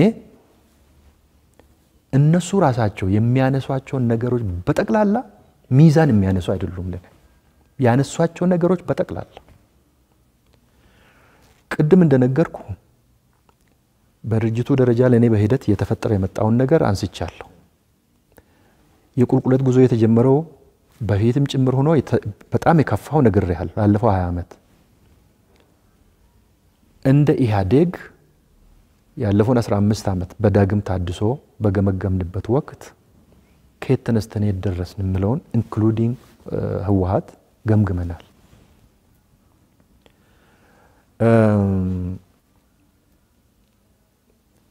በግምገማችን ወቅት አሁን የመጨረሻው ግምገማ እንኳን ወስደን ብናይ የ17ቱ ቀን ግምገማ ላይ ነበርኩ ከዛ በፊት በነበሩት ግምገማ ላይም ነበርኩ ጎልቶ ይነሱ የነበሩት ነገሮች ሁለት ነበሩ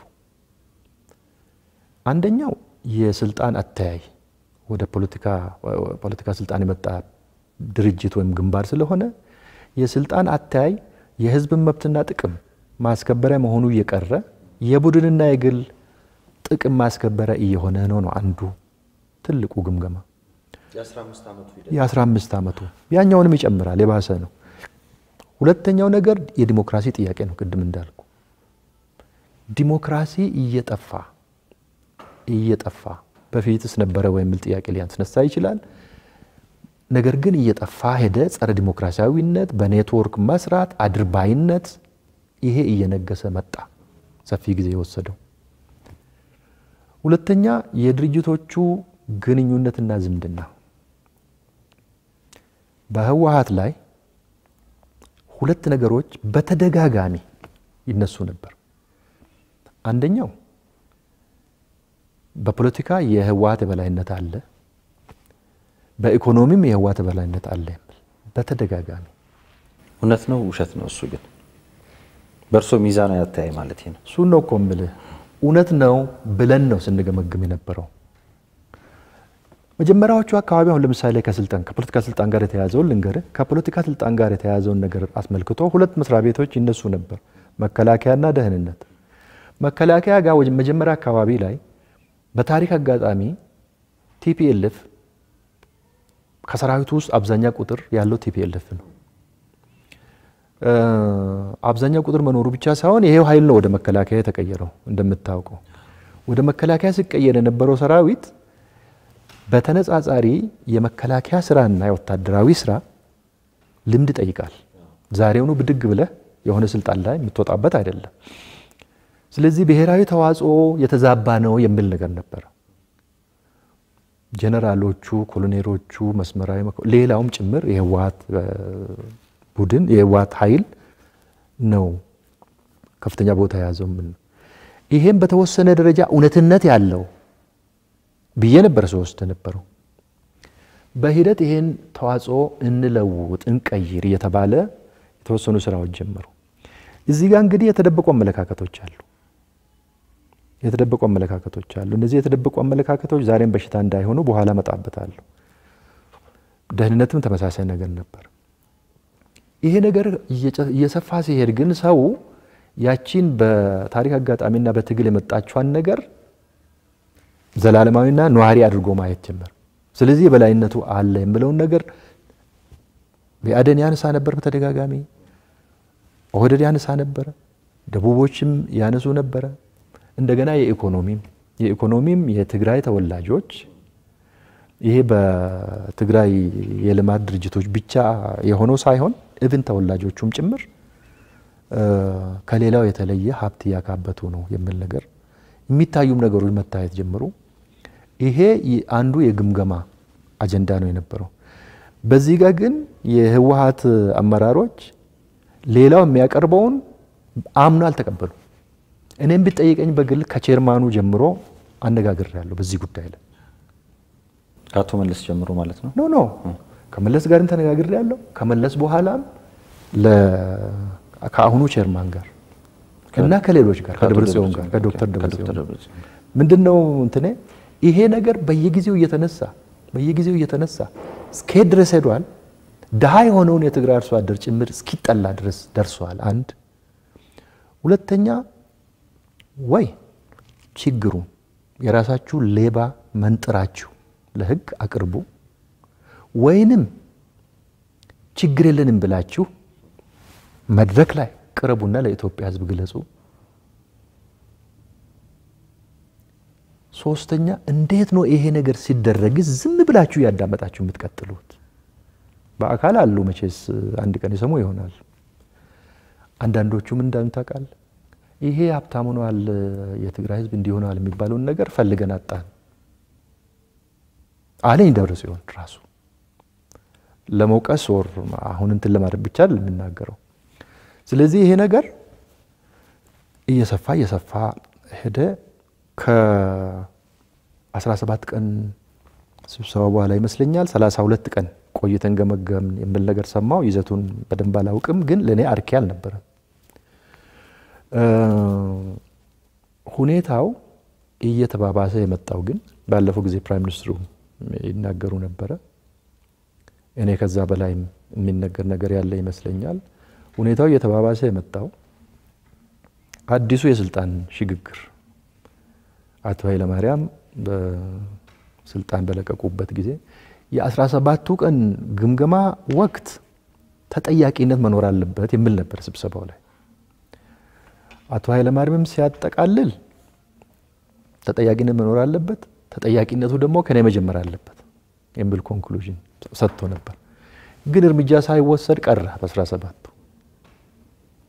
ንግግር ብቻ 17 ቀን ሙሉ ስለ ችግሩ ይነገራል ስለ ችግሩ መንስኤ ይነገራል ስለ ተጠያቂነት ግን ብዙ አይነሳም ስለዚህ እንትን አልነበረም በየድርጅቶች ተመልሰን ግምገማ አደረግን በየድርጅቶቻችን ተመልሰን ስንገመግም እኛ እንደ ስራ አስፈጻሚ ገምግመን ወደ ማዕከላዊ ኮሚቴ ስንሄድ የኦህዴድ ማዕከላዊ ኮሚቴ ወጥሮ ያዘን ጥሩ ነው ገምግማቸዋል ረጅም ቀን ወስዳቸዋል እና ይሄ ሁሉ ችግር ተፈጥሮ ሴቶች ህፃናቶች ሞተው ምን ይሁን ነው የምትሉት ማን ነው የሚጠየቀው ለዚህ ወጥሮ ያዙ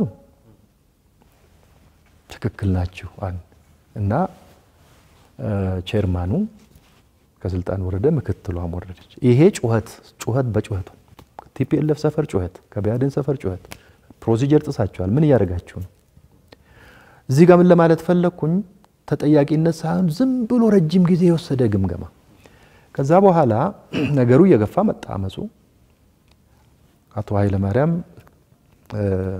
ስልጣን ስለቁ አመጹ በከፍተኛ ደረጃ የተጋጋለ በኦሮሚያ አካባቢ ስለነበረ ሁኔታው ራሱ ይታወቅ ስለነበረ የሚቀጥለው ወደዚህ እንደሚመጣ ይታወቃል ከዛ በኋላ ዋናው ፈንጂዋ የተጀመረችው የት ጋር ነች ዶክተር አብይ ቼርማን ሲሆን ህወሓቶች ወይም ደግሞ ያሁኖቹ መሪዎች ይሄንን አልፈለጉም የኢህአዴግ ምክር ቤት እንዳጋጣሚ በራሴ ችግር ምክንያት አልነበርኩም የመጨረሻ መጥፎ ስብሰባ ነበር ሰው ተቧድኖ የገባበት መጨረሻ በድምጽ የተለየበት ህወሓቶች ሙሉ በሙሉ ይመስለኛል እኔ ለዶክተር አብይ ድምጽ የሰጠው አይመስለኝም አጋጣሚ ሆኖ እነሱ ካሰቡት ውጪ ሆነ ነገሩ የሰማሁት እነሱ የሚፈልጉትን ለማዘጋጀት ሙከራ ነበር ሲባል ሰምቻለሁ ስላልነበርኩ ማለት ነው ያ ሳይሆን ቀረ ነገሯ ከዚህ ጀመረች ይሄ እንግዲህ ትልቁ አንዱ ቤዚክ ስህተት ከዚህ ይጀምራል ማን ነው እነሱም ብቻ ሁሉ ጊዜ ነገሩን የሚዘውር ያደረጋቸው የነጌታቸው አሰፋ ረጅም እጅ ማለት ነው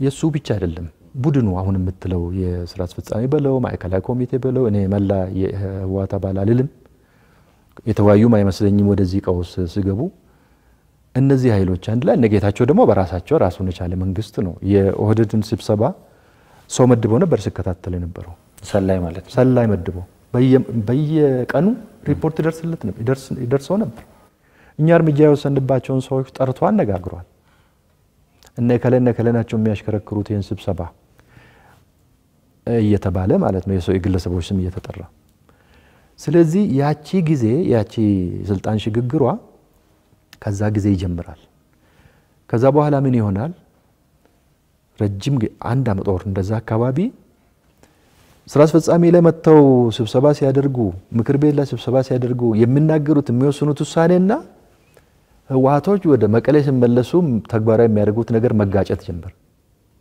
እዚህ የተስማሙ ይመስላሉ እዛ ሄዱና የተለየ መግለጫ ያወጣሉ የነበረውን ነው ማወራ ያለው ይሄ ምን ያሳያል ሳይስማሙ የተስማሙ መስሎ መሄድ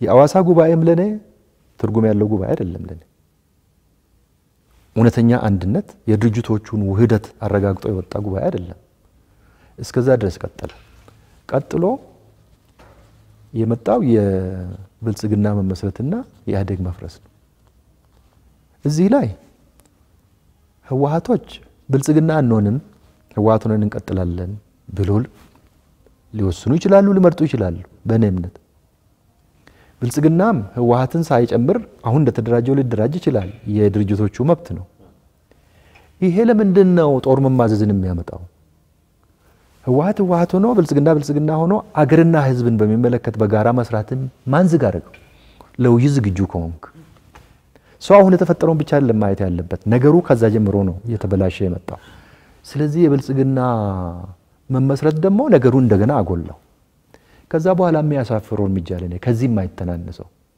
ነባሮቹም ሁሉም ተጠቅልለው ወደ መቀሌ ምን ማለት ነው መቀሌ እኮ ኢትዮጵያ ነው አንድ ሁለተኛ እነሱ ተጠቅልሎ እዛ ሲገቡ ሌላው ኢትዮጵያዊስ? ሶስተኛ ለምንድነው ተጠቅልሎ እዛ መግባት ያስፈልገው? ለምንድነው መድረክ የማይከፈተው? ለምንድነው ውይይት የማይደረገው? ችግር ካለ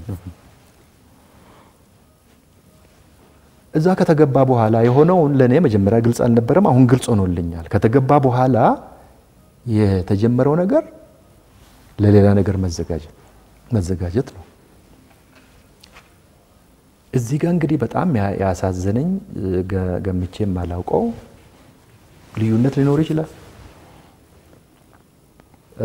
ቅሬታ ሊኖር ይችላል።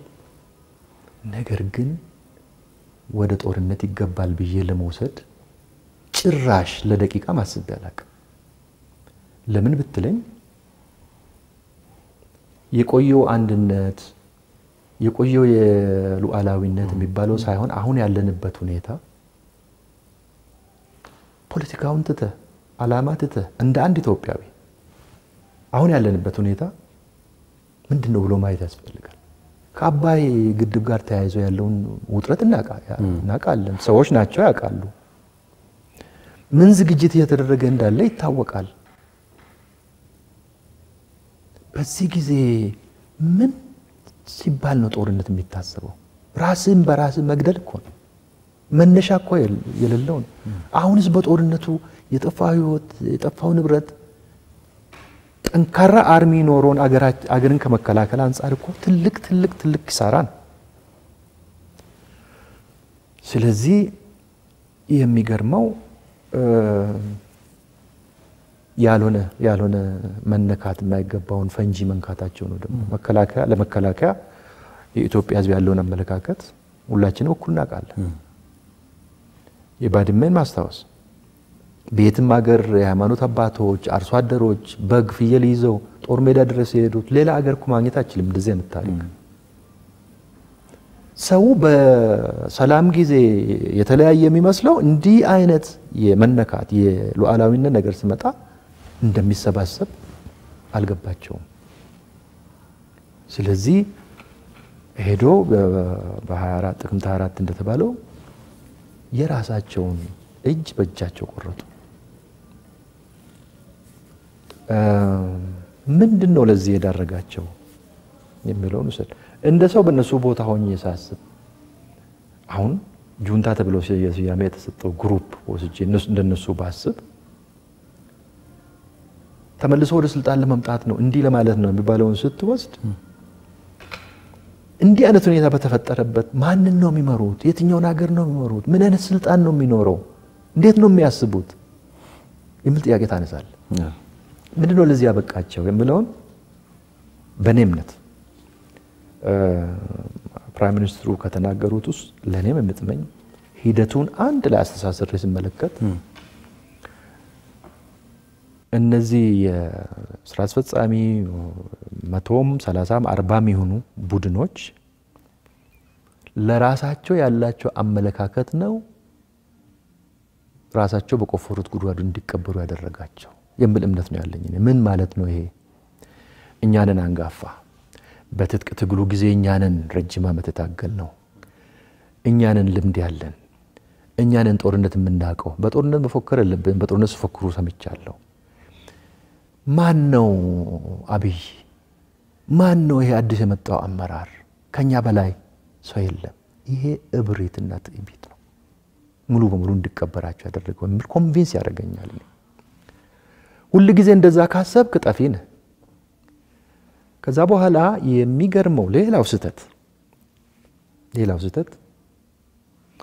ህዝባዊ ጦርነት ነው። የትግራይ ህዝብ ሁሉ ተነስቶ መዋጋት አለበት። በካራም በጩቤም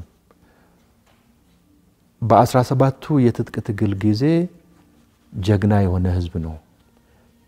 ትክክል ነው። የትግራይ ህዝብ ጀግና ነው። ለምን ጀግና ሆነ? በ17ቱ የትጥቅ ትግል ጊዜ ከዛ በፊት ለምን ጀግና ሆነ?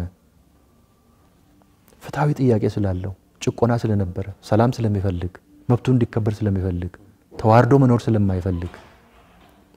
ፍትሃዊ የምትለው ይሄን ነው። ፍትሃዊ ማለት ወይ ቅኝ የገዛህን መከላከል ነው ወይንም ደግሞ ቅኝ የገዛህን የጨቆነህን ባሪያ ያደረገህን መዋጋት ማለት ነው። የ17ቷን እንዳለ ሊያመጡ ፈለጉ። አይሰራም። ሁለቱ የተለያዩ ነገሮች ናቸው። ህዝባዊ ጦርነት አይደለም። ይሄ መነሻውም ህዝባዊ አይደለም፣ ግለሰቦች ናቸው። ግለሰቦች የፈጠሩት ነው። ግለሰቦች ደግሞ የፈጠሩት ቢሳካላቸው እንደተባለው ለመመለስ ወደ ስልጣን የተባለው ነው። እሱ አይሳካም፣ ዝም ብሎ ህልም ነው። አሁን የኢትዮጵያ ህዝብ ተነስቶ ወታደሩ ጠንካራ እንቅስቃሴ አድርጎ የሚባለው ብቻ ሳይሆን የተነሱበት ዓላማና ይዞ ወደ ውጊያው የገቡት አንዳንዴ ሚዲያቸውን የሚከታተላለው ፉከራ፣ አንዳንዴ የትናንት 17 ዓመቱን ዘፈን ማዘፈን። የ17 ዓመት ዘፈኑ እኮ ሌላ ህዝቡን የሚቀሰቅሰው ጉዳዩ ኮዙ ላይ ሰው ስለሚያምን ነው። እሱን ማዘፈን ወደ ኋላ ካደባብሎ ዩኒፎርም ይመስል እንዲህ አይነት ነገር እስከ መጨረሻዋ ጊዜ ድረስ ቆም ብሎ ማሰብ በፍጹም ያልቻሉበት ሁኔታ፣ ይሄ በጣም ያሳዝናል። የሚያሳፍር ታሪክ ነው ለቀጣው ትውልድ ያስተላለፍን ያለ ነው። እዚህ ጋር አሁን ሁለት ነገሮች ብቻ ላንሳና ልጨርስልህ። አንደኛ ልክ የብልጽግና ወይንም ደግሞ የኢትዮጵያ መንግስት ከተከተላቸው ነገሮች ውስጥ አንዱ ያስደስተኝ ይሄንን ግሩፕ መንግስት ጁንታ ብሎ የፈረጃቸውን የተወሰነ ግሩፕና መላውን አባላት ለይተን እኒ ይሄንን ግሩፕና የትግራይን ህዝብ ለይተን እኒ የሚለው ነገር በጣም መሰረታዊ ነው። እውነቱ ደግሞ ይሄ ነው። እኔ መረጃ የለኝም። ይሄ ግሩፕ አባሎቹን አወያይቷል፣ የህወሓትን አባል የሚል ጥያቄ አነሳለሁ። ወደዚህ ነገር ለመግባት የትግራይ ህዝብ እንተው። ታዲያ ማን እነሱን ወሳኝ ያደረጋቸው? ትግራይን ለማፍረስ፣ የትግራይን ህዝብ ለአደጋ ለማጋለጥ፣ የኢትዮጵያን ህዝብ ለአደጋ ለማጋለጥ ማን ወሳኝ ያደረጋቸው? ስለዚህ አሁን ህዝቡ ራሱ የትግራይ ህዝብም የትግራይ የህወሓት አባላትም ቆም ብሎ ጥያቄ መጠየቅ አለባቸው ባይ ነኝ እኔ። ሁለተኛ የትግራይ ህዝብ እኔ ከጫፍ እስከ ጫፍ አውቃለሁ፣ አብሬ ኖሬያለሁ፣ ገጠርም ከተማም አውቃለሁ። እውነተኛ ኢትዮጵያዊ ነው ብቻ ሳይሆን የኢትዮጵያ እምብርት ነው ብለህ መውሰድ ትችላለህ። ህይወቱን በሚመለከት እኔ መሀል ሀገር ተወለድኩበት ያደርኩበት አካባቢ ያለው ህዝብ የሚኖረው የኑሮ አይነትና የትግራይ ህዝብ የሚኖረው ሰማይና ምድር፣ አሁንም ቢሆን መሰረታዊ ልዩነት የለም። ስለዚህ ይሄ ህዝብ እንዳይገለል፣ ይሄ ህዝብ በስመ ትግሬ አንገቱ እንዳያቀረቅር ማድረግ ይገባናል። የትግራይ ህዝብም ኢትዮጵያዊነቱ ሁሌ የኢትዮጵያ ምርት ነው። ኢትዮጵያዊነቱን ጠብቆ ይዞ ኢትዮጵያን ለመገንባት መቆም አለበት ብዬ አምናለሁ። የኢትዮጵያ ህዝብ ደግሞ ከምንም በላይ መንግስትም ከእንትኑ አልፎ ከመስመሩ አልፎ የትግራይን ህዝብ መገንባት፣ የትግራይን ህዝብ ኢትዮጵያዊ ማንነት አክብሮ ኢትዮጵያን ለመገንባት መጠቀም አለበት የሚል አመለካከት አለኝ። ሁለተኛ እነዚህ ግሩፖች እነዚህ ቡድኖች የሰሩት ወንጀልና በኢትዮጵያ ላይ የተፈጸመው ነገር ከዚህ ምን ትምህርት እናገኛለን የሚለው ደግሞ ትልቅ ነገር ይመስለኛል። ወደ ፖለቲካ ስልጣን ስትመጣ ጡንቻ ይፈረጥማል። የሰውን ሁሉ ተቃውሞ አፉን ልዘጋ ትሞክራለህ። እንደገመገምነው ደግሞ ወደ ስልጣን ስትመጣ የዲሞክራሲ መብትና የህዝብ መብት ወደ ግላዊ መብት ይሄዳል። የገዢ መደብ ትሆናለህ፣ አዲስ ገዢ መደብ። ብልጽግና መጠንቀቅ ያለበት ከዚህ መማር አለበት። በከፍተኛ ደረጃ ወደዚህ ወደ ፖለቲካ ስልጣን የሚመጣ ኃይል ሁሉ ከዚህ መማር አለበት።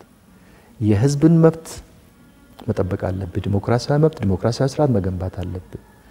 ችግሮችን በውይይት መፍታት አለበት። ህዝባችን ለመብቱ ጠብቆ መቆም አለበት፣ ጠንክሮ መቆም አለበት። ይሄ ከሆነ ምንፈልገውን አገርና ምንፈልገውን ዲሞክራሲያዊ ስርዓት መገንባት ይቻላል። ዋነኛው ባለቤት ህዝቡ ነው። አምባሳደር እጅግ አድርጌ ነው ማመሰግነው። ብዙ ነገሮችን አወራን፣ በስፋት አወራን፣ ረጅም ሰዓት ነው ያወራነው።